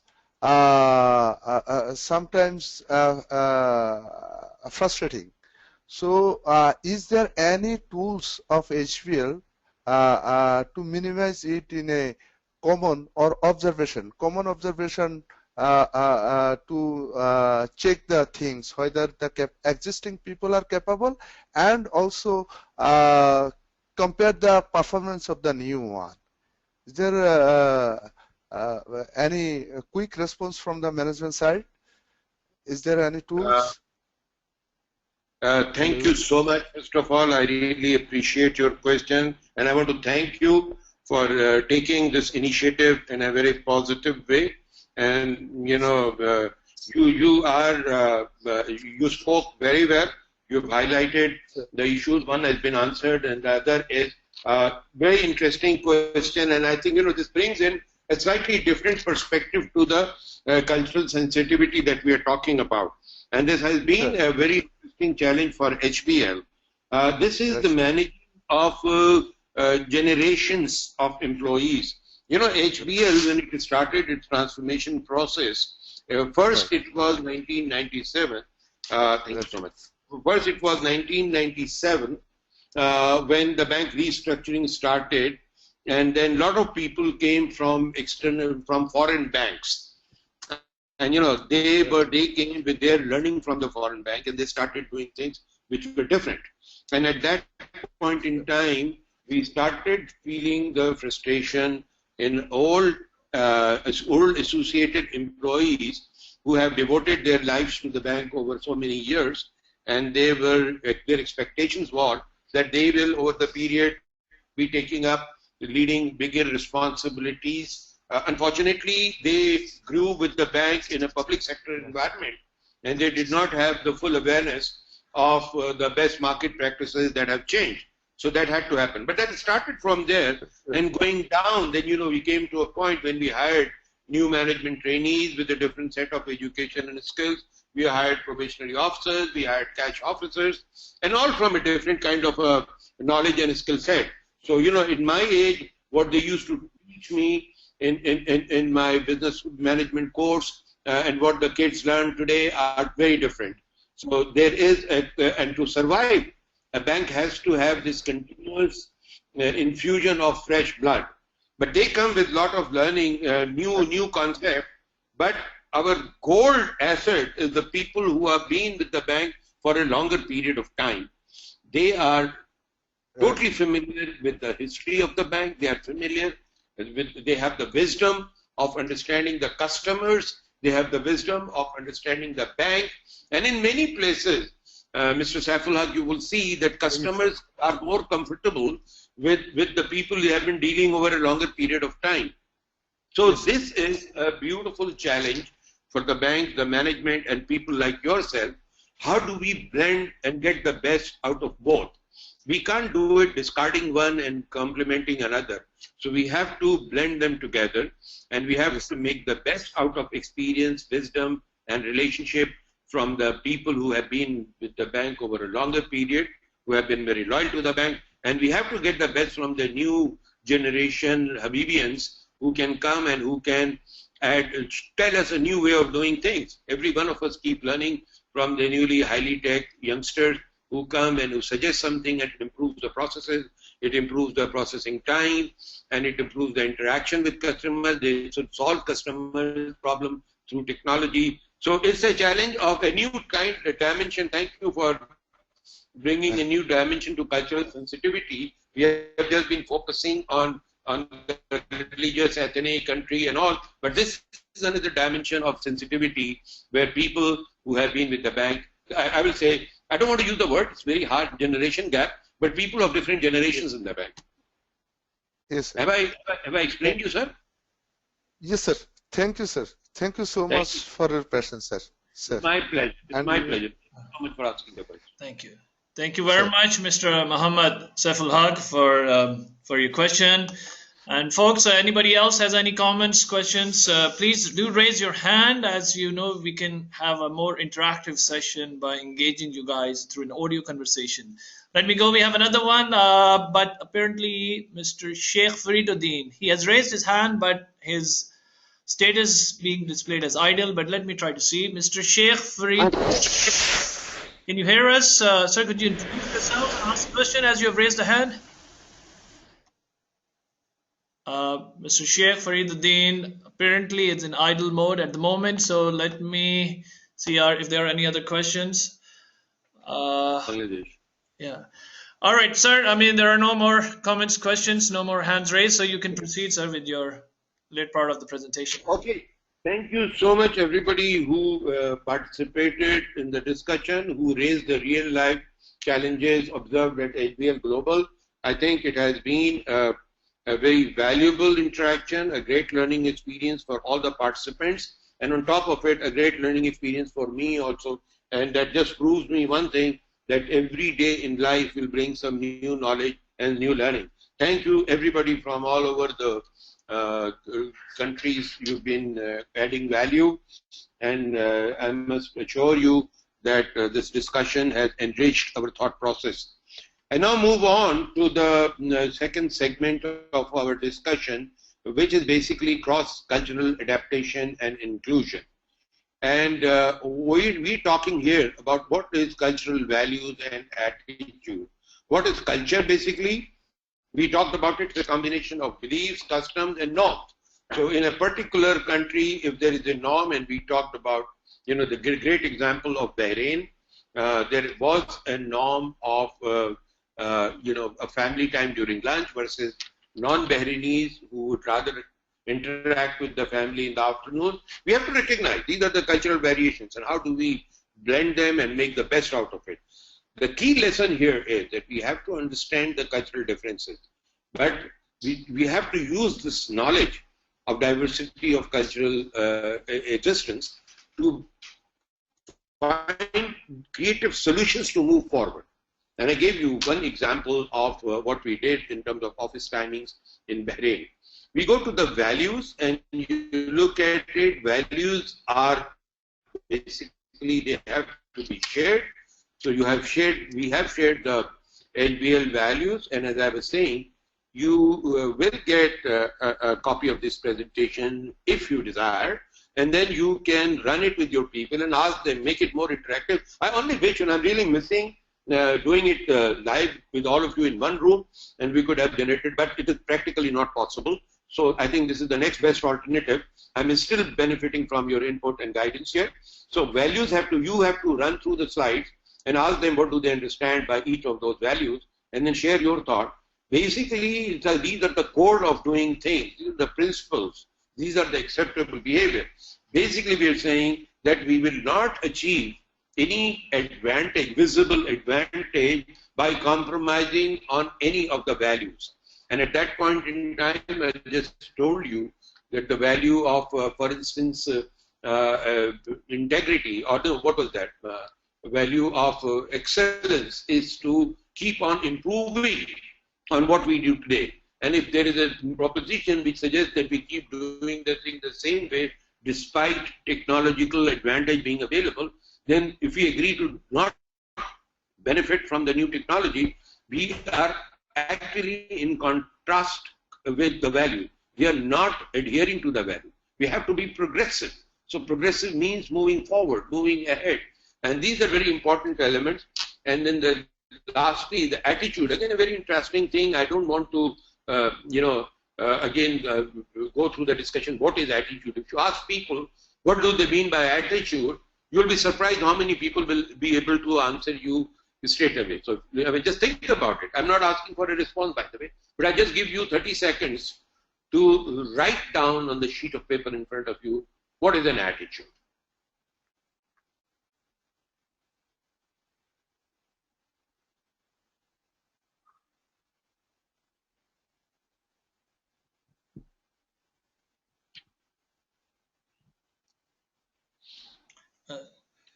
Now, I don't have the benefit of your answers, but let me share with you what we talk about. Responding to a situation, attitude is basically our response to a situation. Situations vary. But we are trying to be consistent in our attitude that we will respond in a positive manner. You can respond three ways. Either you show a positive attitude, or you are indifferent attitude, you couldn't care less, or you have a negative attitude. And what we are saying that at HBL, in conformity with our cultural values, we will be responding to a situation in a positive manner. Now, does that mean that something bad has happened and we still respond positively? My salesman has lost a big account, or somebody has met with an integrity issue, we still respond positively? Well, you have to understand that positive response is a sane response. You can't be rude and physical to a person who's found guilty. There is a process of understanding what has happened. There is a process of recognizing what has happened. And there is a process also of inquiry, managing, and all those things. So that is a positive way of handling things. So we are saying that, again, in terms of cultural sensitivity, we will all be fully consistent. We will all be dealing with everybody irrespective whether he is a new employee or an old employee, and whether he is a local or he is an international assignee, whether he is a Muslim or he is a Hindu or he is a Christian or he has any other belief, Buddhist. We don't discriminate. We treat people with a standard set of values and attitudes. And we also understand that globally, the practices are different, the customs are different, the norms are different. So to be fully cognizant of this and then act and respond with full mind and intelligence. What are the cultural differences affecting people? Most important is the communication. And I'm glad, I heard this example of translating the thing in local language. And it's very, very important. Local language proficiency is essential. Now, locals do know their language very well, but in communication, if that language is there, that's very helpful. But also people who come on international assignments, you come from a different background, but I have found it very helpful to at least understand to the level of proficient communication. I may not translate literature, but at least to be able to communicate in the local language is a very, very helpful thing. And, if you're moving into a new location, try and get some acquaintance with the local language and you will find it useful. Now, family, this I wanted to tell you, family first concept, joint family. In most countries, in most societies, in most cultures, family comes first. Arab culture is very predominant with that. Pakistan and Bangladesh and Maldives, we have that. Even in countries like Turkey and Lebanon, it's transiting culture, but still the family is considered a nucleus of existence. In the totally Western culture, business first concept. Business comes first, so family is the question, the argument is that if we do business, if we earn well, then we keep the family well. And the other perspective is that if you're working so much that you can't attend to the family, what is good? So basically the challenge there is the lining of work hours, and I gave you the example of what we did in Bahrain. We look at the legal side of it. Again, in different countries, there are Sharia laws, there are Islamic banking laws. In Western concept, there are people living in UAE have this issue that inheritance is not by, by the Western concept of wills.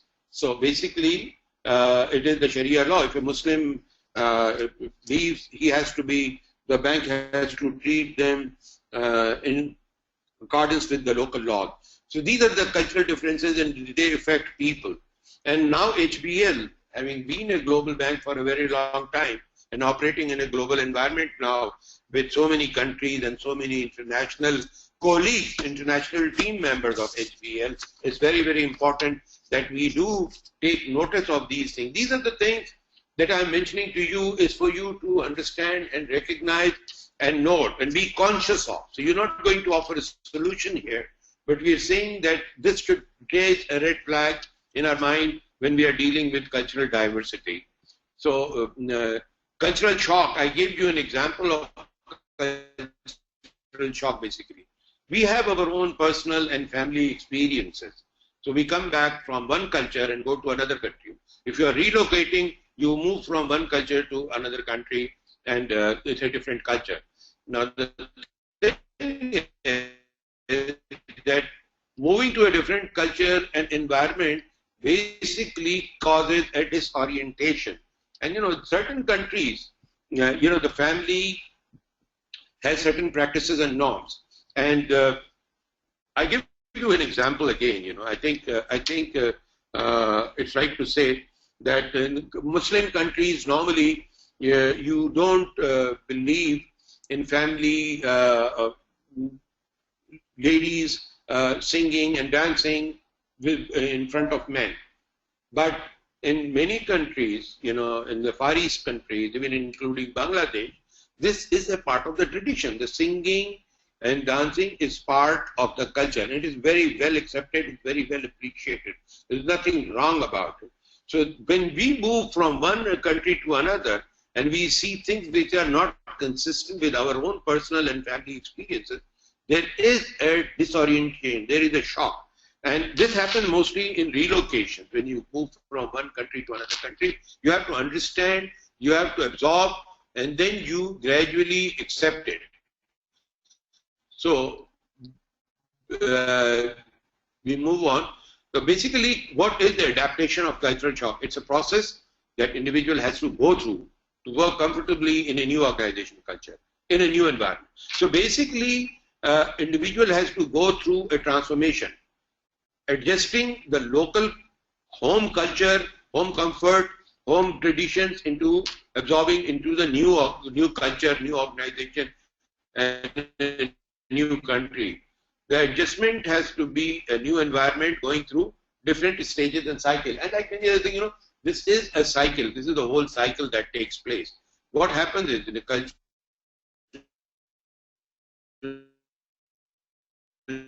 shock, we call it, this is a very common slide you will find anywhere in Google.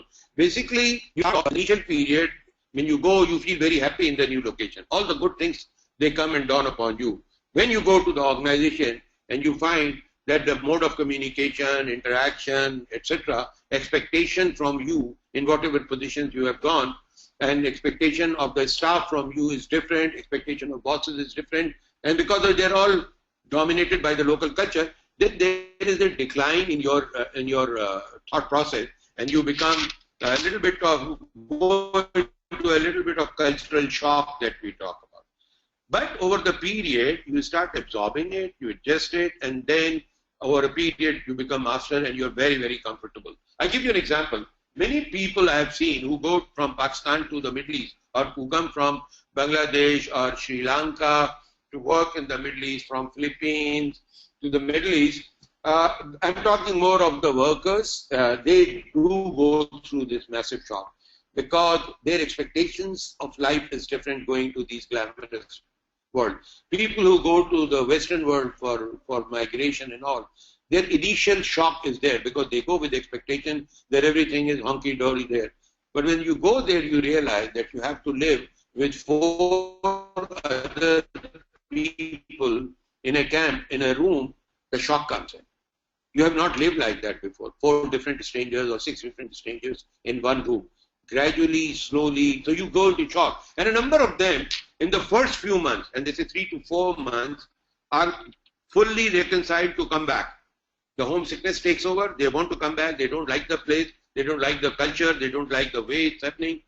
But the success, I've been told by many of my Arab friends who were hiring these people, said the success is basically to just ask them, manage them comfortably, and to endure 3 to 4 months.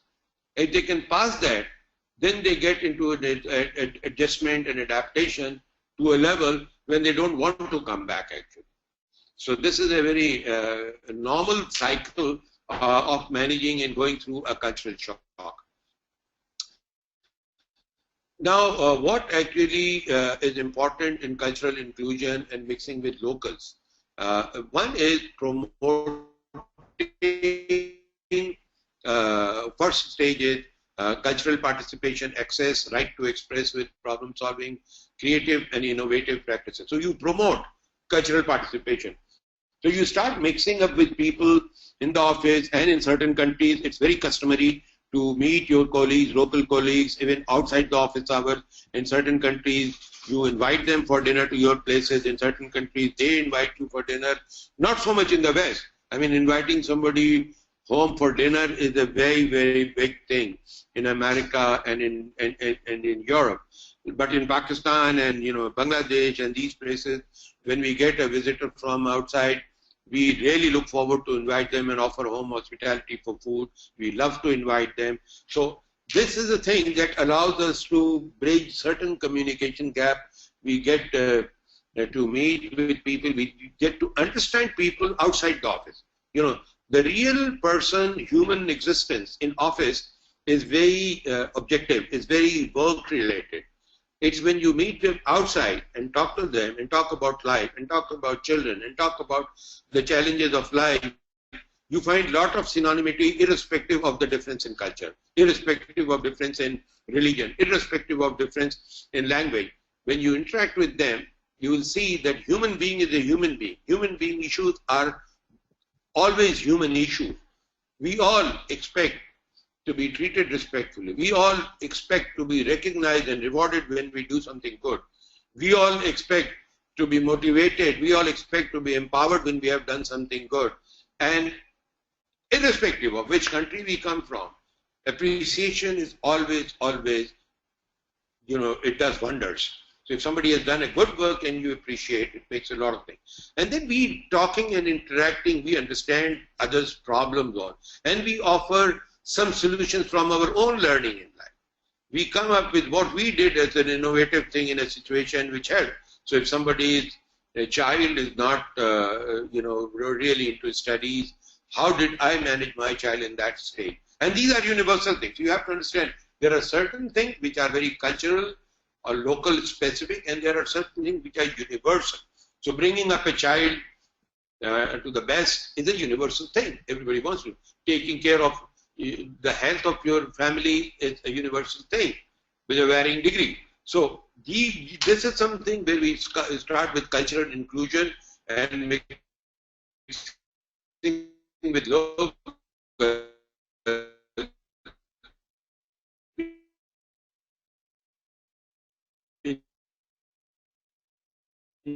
ensuring that regular interaction with other communities and ethnic entities within the organization, both professionally and socially. Now, what I suggested, and I found it very interaction and community celebrating. For instance, a lot of people were from India and a lot from Pakistan. We had a good strength of Indians and Pakistanis, and we used to celebrate Diwali with them. So we will, when the function of Diwali comes, we will create a Diwali party and invite all the Indian friends, and we will have happy moments together. Similarly, I remember, Ramadan, we were invited by a Hindu family for iftar, and we had a little bit of a cultural, shock. Very interesting actually. I must share with you. The couple was a very sweet couple, so he invited me and my family for iftar. Now, iftar is for us. What she knew was that when there is adhan and there is a break time, we will do the iftar.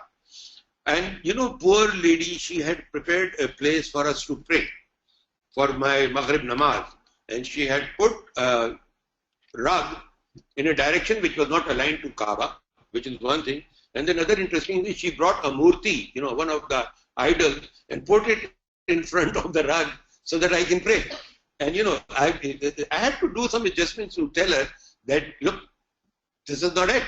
We pray to a certain direction, and we don't believe any murti in front of us because we're supposed to be bowing to the God and to Almighty. So anyway, what I'm saying is, but the beauty of the whole thing was, it was beautifully intended.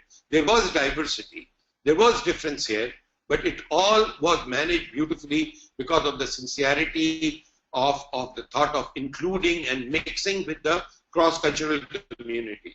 It's a very, very important learning, and I would like all of you to be conscious of it and see wherever you can do that. To the gender issues and management, gender behavior norms. Again, societal norms are acceptable and appropriate behavior for person in their actual sex. So there are certain things expected in society, certain way that a gentleman is supposed to behave, and there are certain things which are acceptable for ladies to behave in their particular sex. So if a man starts acting, and while I was preparing this presentation, we had my team sitting, we were discussing, and we did come to how would we feel if in our office a gentleman starts coming wearing a lipstick. There is no legal bar on that. But if somebody, the gentleman walks in with a lipstick, it is HBL will not, we in our environment will request him not to wear it in the office, and if really has to wear it, do it at your own time. But this is not an acceptable behavior in the office. So this was just an example. I thought the gender behavior norms are important to be observed, and they are important to be practiced. Similarly, gender equality, and again, this is where I get into a controversial area. Measurable representation of men and women with equal value and treatment. I see, there's a lot of sense in this coming from countries where women are visibly mistreated or put behind or seen as the softer sex or seen as Men are seen as machos with strong existence and women as a weaker kind of existence. I totally agree and understand that. And therefore, this feeling of making some measurable representation of men and women with equal value. We did that in HBL. Back in 2005, we hardly had any girls in the branches. And I remember, and I'm very happy that I did that, we hired about 1,500 probationary officers all over Pakistan, and most of them, a number of them, a good amount, we made sure that if the person is good, we will hire irrespective of a man or a woman. So at least I think 30-40% ladies made it on merit to join our team. And we were, I was initially apprehensive because a number of them came from the rural area. And I was not sure, especially rural area from, Khyber Pakhtunkhwa, Pathans, where I think my understanding was that the culture is very introvert. They don't let their ladies out. But guess what? I was so surprised when we started training in Islamabad. Some of these girls from the very, very remote area, like Kohat and all, they comfortably came. They picked an apartment, made a small mess, and some of the girls stayed there. And they stayed there for 6 months of training period. To me, the surprising thing was that the parent allowed them. So yes, there is a cultural change taking place here. At the same time, when you start this kind of thing in a male-dominated culture, there are issues, they do come up. And the gender equality, has to be maintained with respect and dignity. But our, the classical culture takes time to understand and absorb it. So I was apprehensive of some complaints of, what we call as gender bias or, when they start, what do we call it, when they start teasing the girls and all? Harassment. That's the word. Thank you. So there was apprehension of sexual harassment, which actually happened. And, the first, I'm just sharing with you how I handled it at HBL and set a norm there. So the very first instance of sexual harassment that came to my notice, and it was substantiated by a SMS message given by the gentleman, or given by the person to the lady, the decision was to fire. Immediately terminate the employment on integrity issues.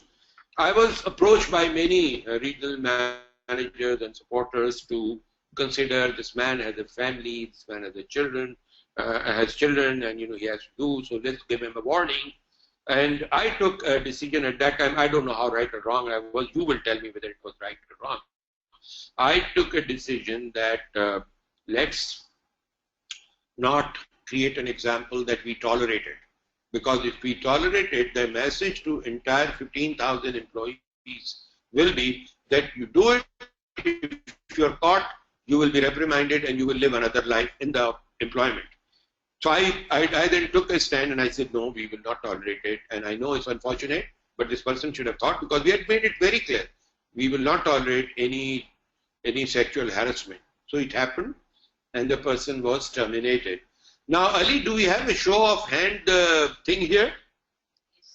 Well, not at the moment, sir, but if you can just, we can request people if I just want to take a vote on this, whether I did the right thing or the wrong thing. So, sir, could you just repeat the question again and ask the attendees to say yes or no in the chat box? Or? Yeah, the question is very clear. Was my decision to fire the first person on sexual harassment the right decision? Yeah, we got first from Hanan saying yes, the right thing. Thank you, Hanan. Anybody else? We got Seema Vijay, yes. Muhammad Saif has raised a hand, I believe, because he's saying yes also. Gufran Majid, it was the right decision. Maeen, sure, right. Shafayat Hussain, yes, from Bangladesh. So everybody is in consent with you, sir. Yes, the right decision from Joyanta Kumar Shaha. Excellent. Excellent. Imran Khan, yes. You know what? And yes. Tanjina Hussain, right? Yes. So it's all yes. Thank you. I was hoping there will be somebody saying no. You should have thought about the poor children. Then I would have answered that he should have thought about the poor children before taking. But just to take this story a little further on gender equality, we always take it for granted that it is the men who are the aggressor here. Just to share with the group, I also got a complaint from a gentleman in a branch in Islamabad that the lady was teasing him. So I could not accept it. But then he substantiated it again with proof. And guess what happened then? Anybody would like to respond on this thing? On your message? Not yet, sir. The best bet would be, sir, if you repeat the question again and ask them to respond. Yeah. My question is, we found that in one of the branches, there was a lady who was actually harassing a man. And it was substantiated with the messages. What should be the decision? It's not a yes and no question. It's basically I want to tell you, should he be fired? Should she be fired or not? Let's put it this way. Should she be fired? So mine Al-Zajjali wrote for her as well. Seema Vijay, a fair practice would be to keep the punishment same for everyone, whether it is male or female. Ghufran Majid, lady should have been fired. Seema Vijay, with the supplementary, once proved she should be fired. Shafayat Hussain, we are thinking that judgment shall be equal. Hanan should be fired. Fatima Abdullah should be taken through an interrogation process.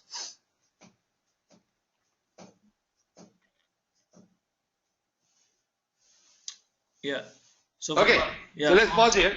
Thank you everybody for your response. It is a very, very consistent response to Fatima. Yes, it was she missed out. I did say that it was substantiated. So I don't know what interrogation process or investigation process was required. I did say that it was. Now the question is, I'm very, very happy because it seems that all those people who are participating have totally understood the issue of gender equality and the way it should be treated. It's a very consistent response, which tells me that, when you talk of principles, when you talk of values, when you talk of consistency about sensitivities, gender sensitivity, even both, I mean, I'm very happy that the response came from both gentlemen and the ladies in the thing. And just to make you all very comfortable, I did exactly, I had not anticipated that you will all support me after so many years. But yes, I did what you really suggested. So the lady was also fired. But the message went very consistent that, this is something which is simply not acceptable for one sex. It is not acceptable for other sex. We move on from this gender thing. We talk about this thing. And this is where you see on your screen is a scale. On one hand, there is a man, and the other hand, there is a lady. And the scale is equal, which actually should not be because men are supposed to be heavier than ladies in most cases. But let's see that, let's assume that they are equal in terms of a symbolic representation. My question is, and I was confronted with this in one of the seminars on gender diversity, and there were these ladies, the society, and they came and they said the organization should fix a 30% quota for hiring of ladies. And it was supported by many ladies. But, to me, if we say that we are come whatever, 30% ladies will be hired, then there are two repercussions to this. One is that I am not following, I'm surrendering my value of meritocracy. Meritocracy basically says that we will hire people on merit. So what you're saying is, if I make it 30%, in saying that, okay, there are 80 people who are, 80 men who are good and 20 women who are good. So we will hire 30 women, and the 10 men who are good, we will drop them. And 10 ladies who are not that good, we will hire. Now, this is something that I cannot understand. It's a direct clash to the principle of meritocracy. Having said that, there are possibilities that there may be 70% women who are brilliant and 30% men who are as good. And then what do? Then I go back and I say, no, you still ladies stay in 30%, that's your quota, and I'll have. So I principally suggest that when it's a question of gender issue management, equality is the principle we follow so that we treat them equal, transparently, and in terms of meritocracy. So if somebody is coming on top, irrespective it's a lady or a man, will get promotion. And if there are 10 girls coming on top, then all of the 10 will be promoted irrespective of gender. And this is something that I have faced in my own company. At one time, I really had to focus to get few men on my team, because most of them at that point in time, by coincidence, were ladies. And this is not, I thought, a diversity issue. But then I questioned myself. I said, why? If these are good, and I'm not getting as good men, then let me just wait. And then it did happen. Then there were a balance. So let the things take its course. But the key learning from here, I'm suggesting, is we should not compromise on merit, but you should be conscious about gender issues and managing them. Now, I want, again, a small, I'll give you about 10 minutes. I want real life example and challenges in this diversity management in your own locations and examples. Please give a little bit of detail of what do you find culturally, where we think that is a life example which created a challenge from cultural sensitivity point of view. One good example from each location, please. Not a long story, but a good example. I'm giving you 10 minutes to think about it, and then we will talk. Ali, 12:14, I'll be on at 12:24. All right, sir. So we have another 10 minutes. So I'll just put you on mute. So we'll come back in about 10 to 12 minutes from now. Thank you. So see, any training program, we do need that hard copy. Okay, Zafar Saab, if you're still there, or Fatima, if you could help, some of the attendees are asking if we could repeat the question. Sir, if you could repeat the question and with instructions on what needs to be done. Some of them are asking. The question is, as you will see it on the slide, I'm asking for some real life examples or challenges faced by the participant in their own experience at HBL on the issue of gender or cultural sensitivity. Any real life, they think that there was a situation where there was, if somebody or some group was preferred or treated differently because of a certain cultural differentiation. Great. So the real life example within HBL, if you have experience, so please do share that on the cultural sensitivity.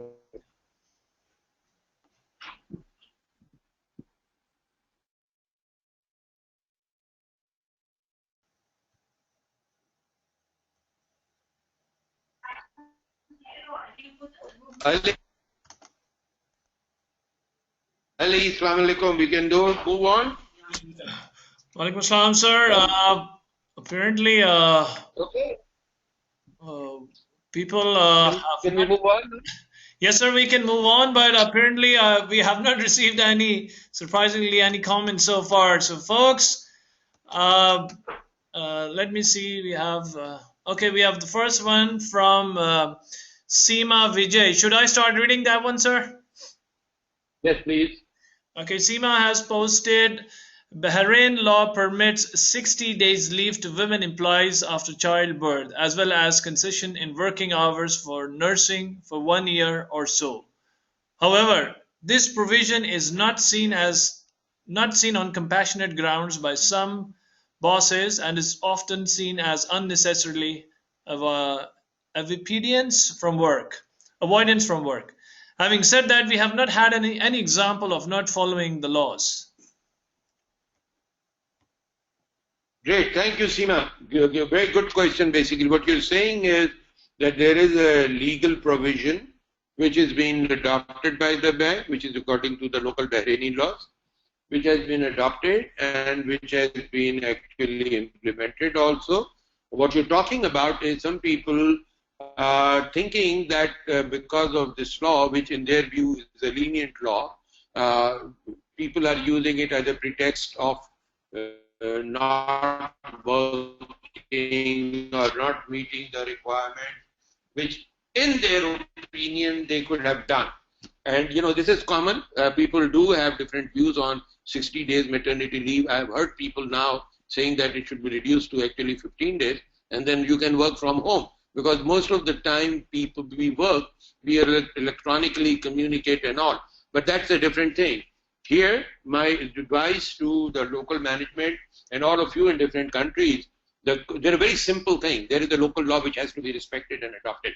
So there's no question of compromise here. You can't be violating the local law. Second, it has to be accepted in letter and spirit, which basically means that we understand the reasons for this local custom or tradition, and we respect it.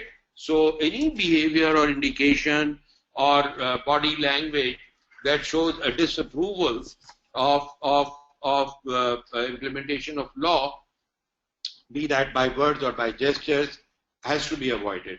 I don't think that this is fair to have allow people to go, allow ladies to go on a 60-day maternity leave and not allow it and consider it as a favor. We are not doing a favor. We are just following the law according to the country. For their information, in America, there are certain companies or states which allow paternity leave to fathers also. So they can go and support or something. So these are the local laws. We respect wherever we go, and we respect them in letter and spirit, and we should not be giving any such gestures. Thank you so much, Seema, for raising this point. Thank you very much, Seema. So for only one, and folks, those who would like to rather express it through an audio conversation, please feel free to raise your hand so I can unmute your microphone. I understand it could be a bit challenging to insert and type all these expressions, but you have an opportunity to raise your hand and can even speak through an audio chat. So please do raise your hand if you want to express yourself based on the question raised by Mr. Zafar Usmani. So, sir, I mean, so far we have only Seema who has inserted this comment. Good. Let's move ahead then. All right. Okay. No, thank you so much for sharing this. And while others have not shared any real-life example of cultural sensitivity challenges, there are two possible interpretations. One, HBL is one of the best places to work globally, where there are no cultural sensitivity issues. That's assumption number one. Or the other, that we still have a culture where people don't want to openly share their thoughts, their reservations under some apprehensions. And all I will say is, I'll move on, and all I will say is that if you feel that there is a culture where open communication can be better, then please work for that. Raise that we need an open communication culture where people are not treated differently for sharing their opinion. And, I mean, maybe you are not willing to identify your particular country or market in front of the global world. I fully understand and I fully appreciate. So that is acceptable. But I think, maybe there is a need, if there are some common, I was hoping that there will be some issues raised, and we will be able to categorize those issues without country specific. We can say that some countries have shared this, or some countries have experienced this, and we could take it up more generically. But I leave it to you, your best judgment. There will be maybe one or two more opportunities to express yourself, and we move on now with the presentation. But again, thank you so much for bringing that point, Seema. We come to now managing cultural differences. This is, there are cultural differences, we agree. There are some visible cultural differences and there are some invisible. So we call it a cultural iceberg, and like any iceberg, there are some things which are visible and there are some things which are not visible. You're all familiar with iceberg. It has one presence which meets the eye, and it has another presence that does not meet the eye, it is under the water. And you all must have watched the famous film Titanic, which was destroyed, the most invincible, the largest, the most beautiful passenger liner was destroyed because of not being able to recognize the non-visible portion of existence, which is under the water. And in the cultural iceberg, we want to make sure that we are not hit like Titanic from things which are existing, but which we are not fully conscious because they're not visible. So what do we mean by visible cultural differences?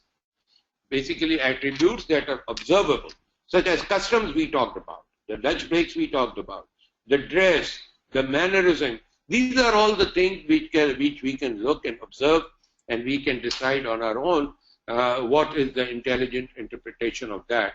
But then there is still invisible cultural differences, and they come influencing. These are the intangible aspects of culture. So these are not, they cannot be sensed by the five senses, but they have to draw on your imagination, understanding, and intelligence.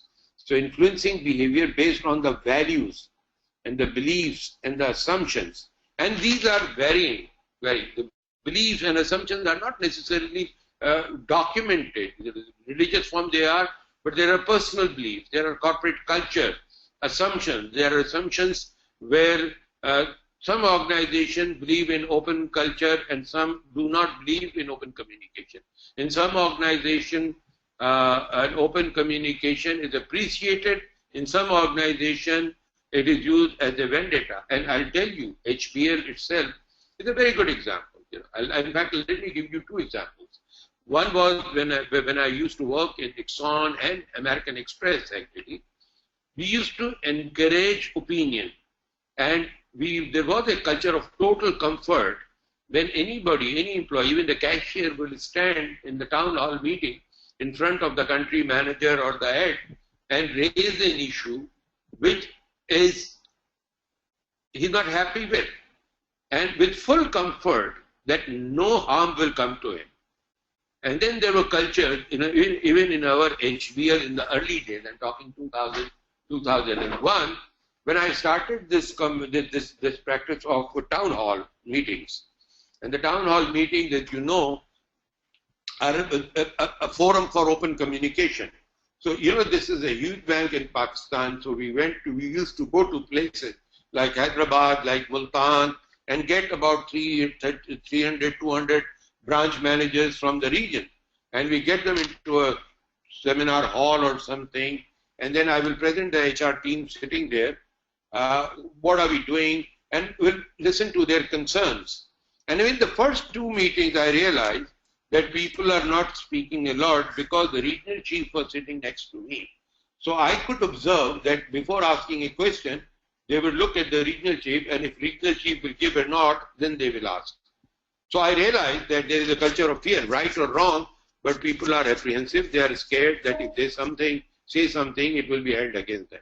So I had to request the regional chief to please retire in his own office. And we had an open communication.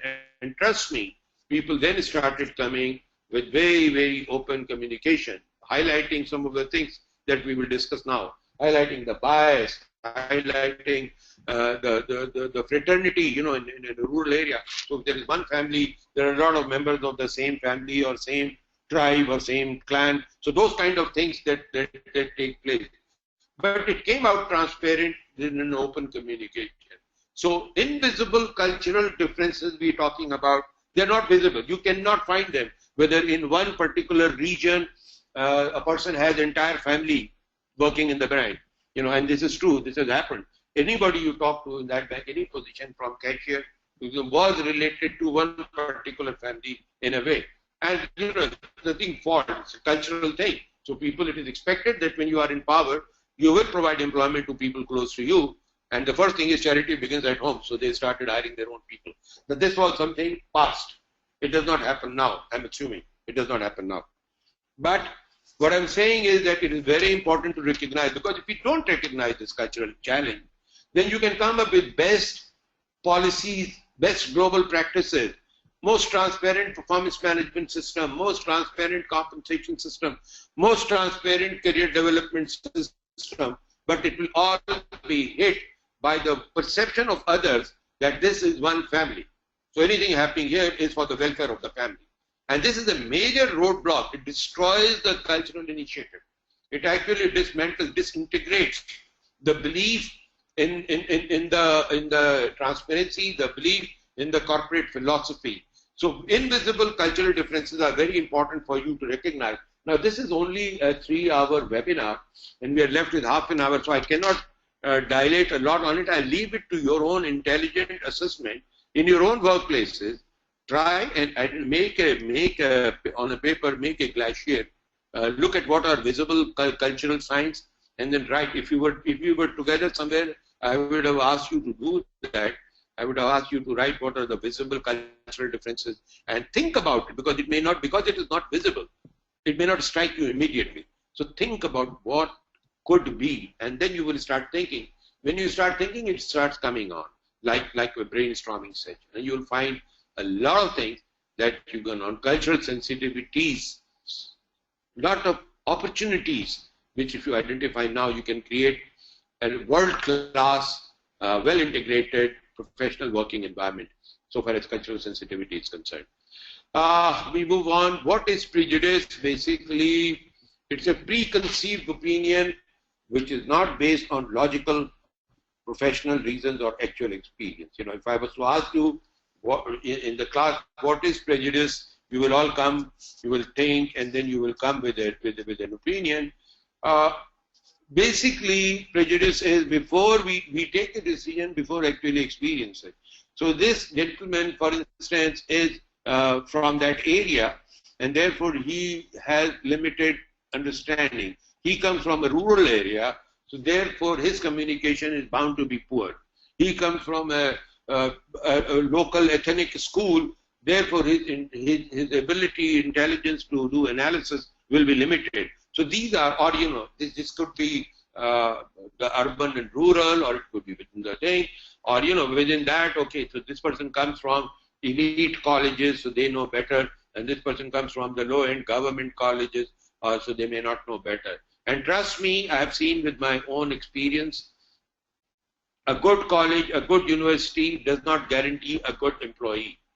It does guarantee a certain brand, certain sifting, but and somebody coming from a non-entity, not well-known university and college could be a brilliant value creator, a brilliant employee. These are the places where we submit to the wisdom of God, because of the creativity, innovation, etc. is not confined to the people who go to the good schools and colleges, and not confined and not totally devoid in people who do not have good schooling. So these are the prejudices we have in our organization. So we take it a little further.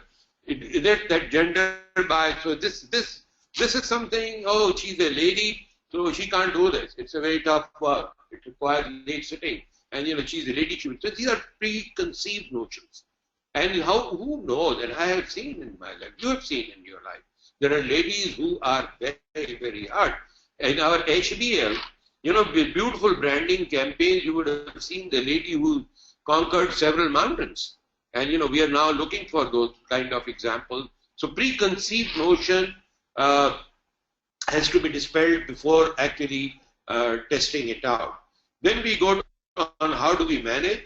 Recognize the prejudice. Recognize, keep your mind open. Am I not being exposed to the menace of prejudice? Then think before responding to a situation. It should not be an impulsive response. Okay, no, this is a lady, she can't do it. Oh no, he's from a rural area, or he's from that area, he can't do it. No. Think before responding. Learn to look honestly. And when we say learn to look honestly, what we are really saying is, honesty basically means that we will take our own personal view out of it. We will be very objective. We will look into, we will test the person with something. We will test 3 people whom we want to give. And we are selecting one. We will test which one has the ability to do the best. And you will be surprised, and I have been surprised many a times in the past, that people who actually I thought will do better were not as good. And some people which I thought was not that good, it came across better. So managing prejudice and minimizing negative attitude. This is something easier said than done.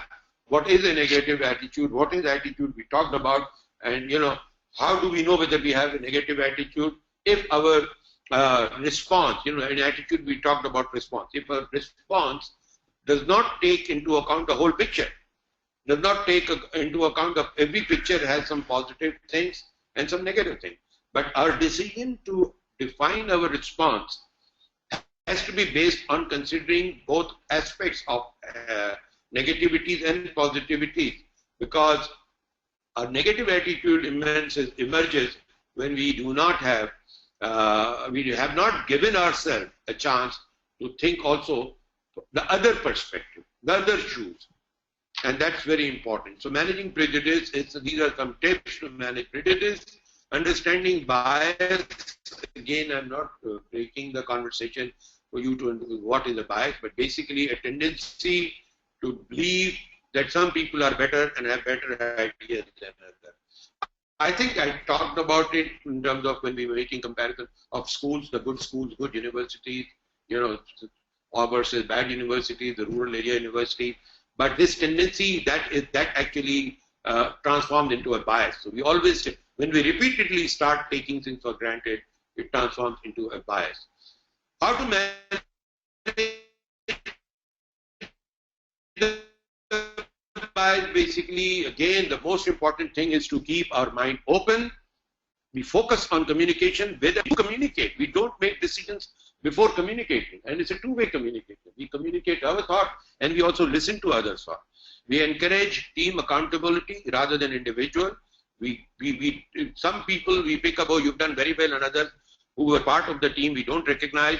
That leads to the bias, because everybody must have contributed. I am corrected many times by my team. When somebody brings me something good, I say, wow, very good job. But I'm so happy my team actually comes back and says, no, this was a team effort. A, B, C were also involved in it. And then they forced me to go for a team encouragement. Thank you all for that. And be consistent in praise for everyone. And this consistency does not mean that we just start sitting, oh, you're very good, you're very good, you're very good, you're very good. It has to come with an intelligence. If somebody is very good, then call very good, but it has to be backed by some reasons. But if same reasons apply to somebody else, then again we have to say very good, irrespective that person is not a friend of mine or not one of my blue-eyed boys or blue-eyed girls. I still praise, because on the consistency and transparency of the parameters which demand praise. Moving on, I wanted to take, but I'll just not take it here. I'll move on and say cultural sensitivity in performance management. I am not sure whether, this is a very broader context. I've seen performance management has by itself a major challenge globally, not only in one organization. It's a global challenge. Performance management, the concept of bell curve implementation is a big challenge. It is being questioned. There are companies who are getting out of bell curve. But how does it fit into the culturally sensitive performance management? Is when we realize that, in certain countries, we have our goal, we have our KPIs, and some people have better ability to understand the goals, and some people do not understand it so well because of the cultural gap of communication. Have we done a good job of communicating and aligning everybody's thought process to the cultural, to the understanding of the goals? And if we have done, have we clarified the benchmarks? The goal setting process is the first step towards a good performance management system. And goals, have to be pretty crisp and measurable. We call SMART goals, specific, measurable, attainable, whatever, result-oriented, time-bound. So all these things are there, but it has to be communicated in a manner that every person understands them equally well, number one. Number two, we have to give benchmarks. So, okay, if you are going to increase the sale by 10%, or you're going to increase the market share by 5%. And, then it has to be then also consistent with the local market trends. Some markets grow faster, some markets have greater GDP, Some market grows slower, and they have slower growth rates. So our business is very strongly aligned with the economic development and market. So that factor has to be seen. And then we have to also see that in some countries people are result oriented, and I gave you an example of American work culture, where people are very coming from organizations, and again I can take names. You have got your team members from several banks. We have in HBL ex-City bankers, ex-Grindlays, ex-Standard Chartered bankers, who were all at one time working in an organization where result-driven was demanded. And then we have people coming from cultures where it was not very result-oriented. So the cultural differences do reflect in our presence and performance here. Job performance feedback is very important, and it has to be given in a very candid and clear manner to everyone, and feedback on desired behavior. So there are two things in job performance. One is the result that you have achieved, and the other is the desired behavior. So if somebody, in American Express, we used to have two parameters of rating. One was the goals that have been achieved, and the other was, we used to call it leadership behavior or competencies, or you can call it just job-related behavior. So if somebody has achieved a goal but not conformed to the desired behavior, he would not necessarily get a very good rating. But if somebody versus somebody who has achieved a little bit less but has also maintained the behavior, desired leadership competency. So these are the things that we use to manage the cultural differences and differentiations while conducting performance management. Remember, it's a global bank. We look at our own bank internally. We look at our own country internally. We look at our leadership coming from different segments in life, societies, layers. We also look at the other markets where HBL is operating. So if we are in Afghanistan, we are also looking at Oman. We are also looking at Bahrain. So what are the things going on? And this is the world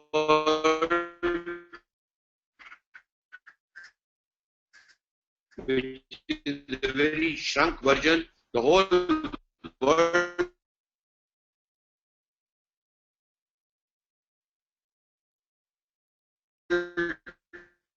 is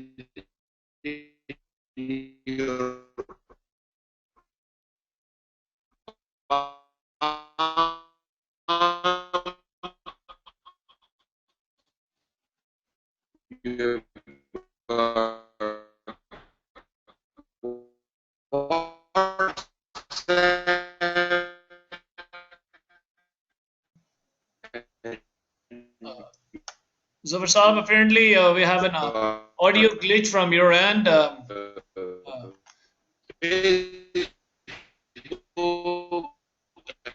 Whatnot. So anything that you do in any part of the globe is actually immediately communicated to everyone. And that is something that makes our life more challenging. So we have to understand that whatever we do in a particular market is not being done in isolation. It has a full context, the whole global impact. So people in Bangladesh, Afghanistan, and all other countries, Seychelles, and Maldives, they know what's going on. China,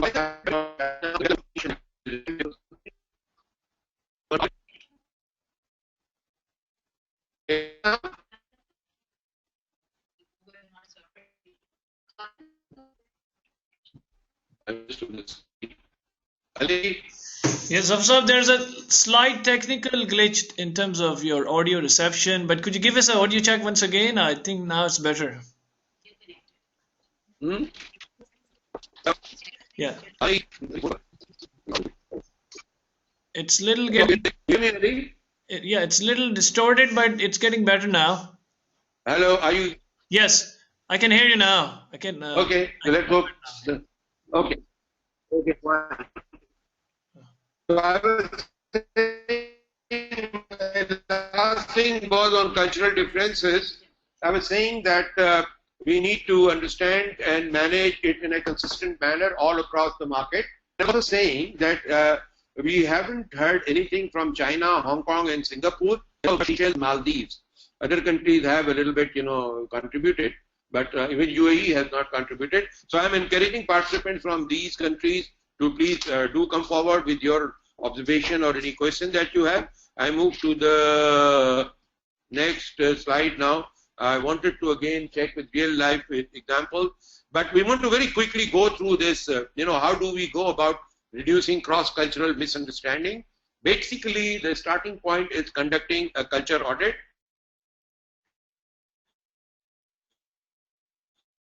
Ali, are you getting me? Yes, sir, we are. You're better now. Okay, great. So conduct a culture audit, basically define what are the factors in culture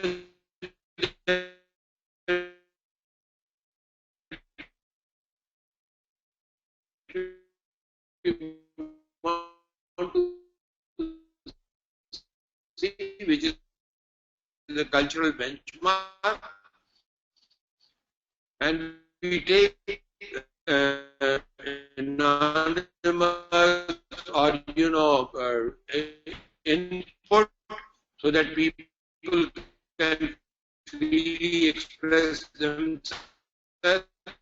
It is normally done through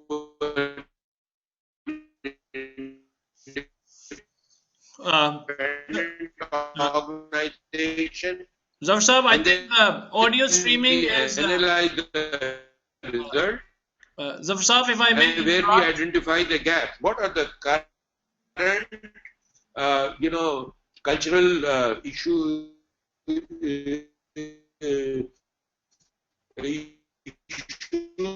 that we have, and what are the desired issues that because current behavior and the desired behavior. We find out the gap and we prioritize what are some of the things that we should attend.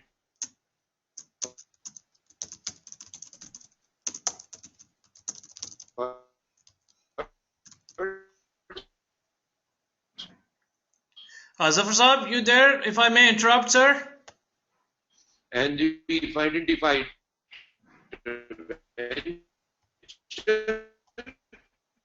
by developing action plan for what initiative do we need to take and for this process of using cultural understanding. First thing is to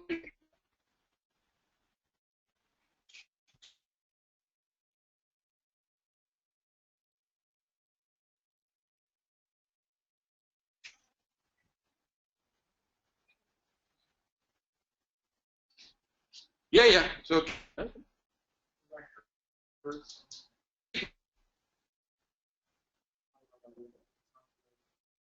yeah, this Roshan, I give you the last slide. What?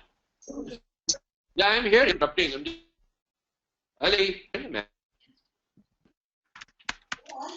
Zafar Sahab, Zafar Sahab, what I believe your slide has a lot of transitional animations. Okay, so you will connect from your end. Yeah, so I'm going to just take the rights back as a presenter, and then I'll switch over you again. So just no, I actually had to rush off when I was hearing the whole thing. Okay, fine. Okay, fine. हम pause करते हैं. आप अपनी तरफ से कर लें. ठीक है? We're just pausing. all right. Let me just yeah, Ali. my screen. Oops, sorry. And I'll. Any other conditions? Okay. All right, sir. I've given you the rights again to accept and show your screen. So I'll just wait.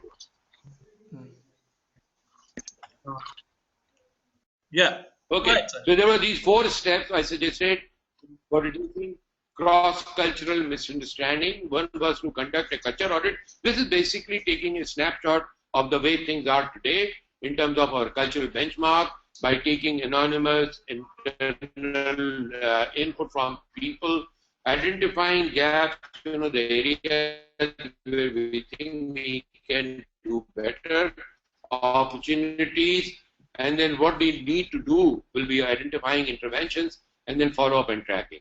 Then we do the same others in foreign environment. We talk about alignment of organization culture with local tradition. A good example was Bahrain, where HBL adopted the local culture and local legal requirements for maternity leave, and I think that's the right thing to do. Develop logical internal consistency. Now, this is something very important because there are not necessarily consistency in benefits, policies between locals and expats. There are always, globally in every organization, local packages have their own advantages and limitations, and expat packages, because they are designed to attract people to come from their home comfort to work outside, are slightly different. But what we are saying is that logically, internal consistency has to be maintained. So if we are treating one local under a local package in a one consistent manner, it should be consistent. And if you are dealing expat according to the policy, it should again be consistent, irrespective of where is that person from, which language is speaking, and which culture. So employees cross-culture involvement, I mentioned an example, and I think this is an activity that every unit can take, where you start respecting each other's social occasions, recognize them, appreciate them, meet and greet, and you balancing the local with the local, global and local needs. So this is basically how we manage others in a foreign environment, and we create that and we move ahead with that. And lastly, I want this was a slide where I'm saying we will ask for real life situations, but now I'm keeping it purely as an open answer, open question thing, Anybody wants to question anything or make a point here? Yes. We have about actually very little time left. Yeah. So we have one quick question from Samira. We have 2 minutes, right? Samira Halai. This question is: a staff is good at his work, but lacks an attitude towards. What needs to be done to improve that particular staff's attitude? Is this particular ethnic staff or all the staff? I think is this question arising out of cultural sensitivity, or it's a general management issue? Samira, if you could just elaborate that one, because we are pressed on time, and Zafar Saab is also.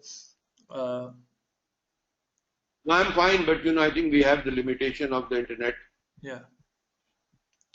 So, sir, you may proceed, and I might interrupt once she comes back and sort of clarify this question for you. Okay, so then we move on to the cross-cultural diversity. The key thing is understanding the differences, develop a cultural variance analysis, identify alignment and acceptable objectives, and we use cultural translation as an opportunity to engage and motivate. So we're saying that we should do a lot of things, cultural blending, we discuss, we meet, we interact. The key thing is an open communication which gives you all the insights for managing cultural sensitivity in the best possible manner. If there are any more questions or inputs, I'm very happy. I would like to thank everyone for being attentive, and also I would like to suggest that please, I'm putting my contact here, email. If there is anybody anywhere in the network as my ex-colleague, as my friend, you can always drop me an email and consult for anything that I can share my learning with you to help you do better. There is also a LinkedIn and Facebook thing, but you don't need to go into that. But one thing is that, if you could also, and I'm requesting all the participants, share with me on email 1 or 2 lines of what you found useful in these 3 hours of interaction. And any question that comes to your mind later on, do just drop me an email, and I'm looking forward. I'm very happy, very excited to have discussed with each one of you, interacted with you, and it's a pleasure. With that, I would like to thank you. I think, Ali, I don't know when you'll cut off, but it's 3 o'clock in my watch here. I have very few minutes. I'm still available to talk. All right, thank you very much, sir. We have another question popped up. If you allow me, may I ask? May I read it over for you, or? Absolutely. You don't have to ask this. Go ahead. Okay, this one is from from Hanan Hamza. The question is: without mentioning the country and name before the introduction of the new automated system of appraisal we used to sign our appraisal without even knowing what they have inside them. In addition, we were not able to know how to reach HOK in this issue. What is your advice to the staff to do in these situations? Two things. One, if this question again is originating as seen as a cultural sensitivity issue, meaning one culture is feeling this or other culture is not feeling this, then that is an issue that is a cultural sensitivity issue. Otherwise, it's a general management issue, and I think, I'm sure you will have to directly or indirectly raise it, or your country manager should take it up with the HR. We have a very vibrant HR team, very dynamic, and they're pretty professional and independent. And I'm sure all such issues will be handled. But if it's a culturally sensitive issue, which is the topic of our discussion today, then I suggest you look at it from a cultural perspective. Otherwise, as I said, anything that you want to ask me, because of the paucity of time here, you've not been able to, drop me an email and I'll be very happy to respond. All right, so we don't have any more comments, questions in the question box. And folks, any last moments questions that you have in your mind, you can always raise your hand, or I will be able to unmute you so you can speak with Mr. Usmani. But in the meantime, sir, we are receiving a lot of comments, very encouraging comments, appreciating your time. So once you'll allow me, I can formally conclude, sir, or any concluding remarks that you would like to give before we dismiss out, Zafar sir. I would just like to thank, first of all, the HBL management for making this happen. This was this is not a very frequent thing or a very common practice in Pakistan yet. So HBL is at least showing its conformity to the value of progressiveness, which is basically going into e-learning, focusing. I think the e-learning team, from what I have seen today, has taken upon itself this great challenge of leveraging technology to educate, interact, and communicate. And I think I want to thank every participant here, even those from China, Hong Kong, Singapore, UAE, Kenya, Mauritius, and Seychelles, who kept quiet. Please do not keep quiet, just do come up, because your experience and your learning will also benefit others, as I'm sure you have benefited from other countries' experience today. Thank you, Ali and Knowledge Now, for making this technology work for us. And I want to thank on behalf of all my team members who worked on this to make it happen. It was a great experience. Thank you all so much. Thank you very much, Zafar Saab, for a very, very intriguing presentation. Indeed, it turned out to be quite an interactive experience for all of us. I have taken the liberty to show my screen because we just received an illustration from the Bangladesh HBL team. I hope you guys can see that there are a number of staff members, gents and ladies, who are watching the webinar of Mr. Usmani in their conference room. And they have been kind enough to share this illustration with us, which I'm further projecting on my screen.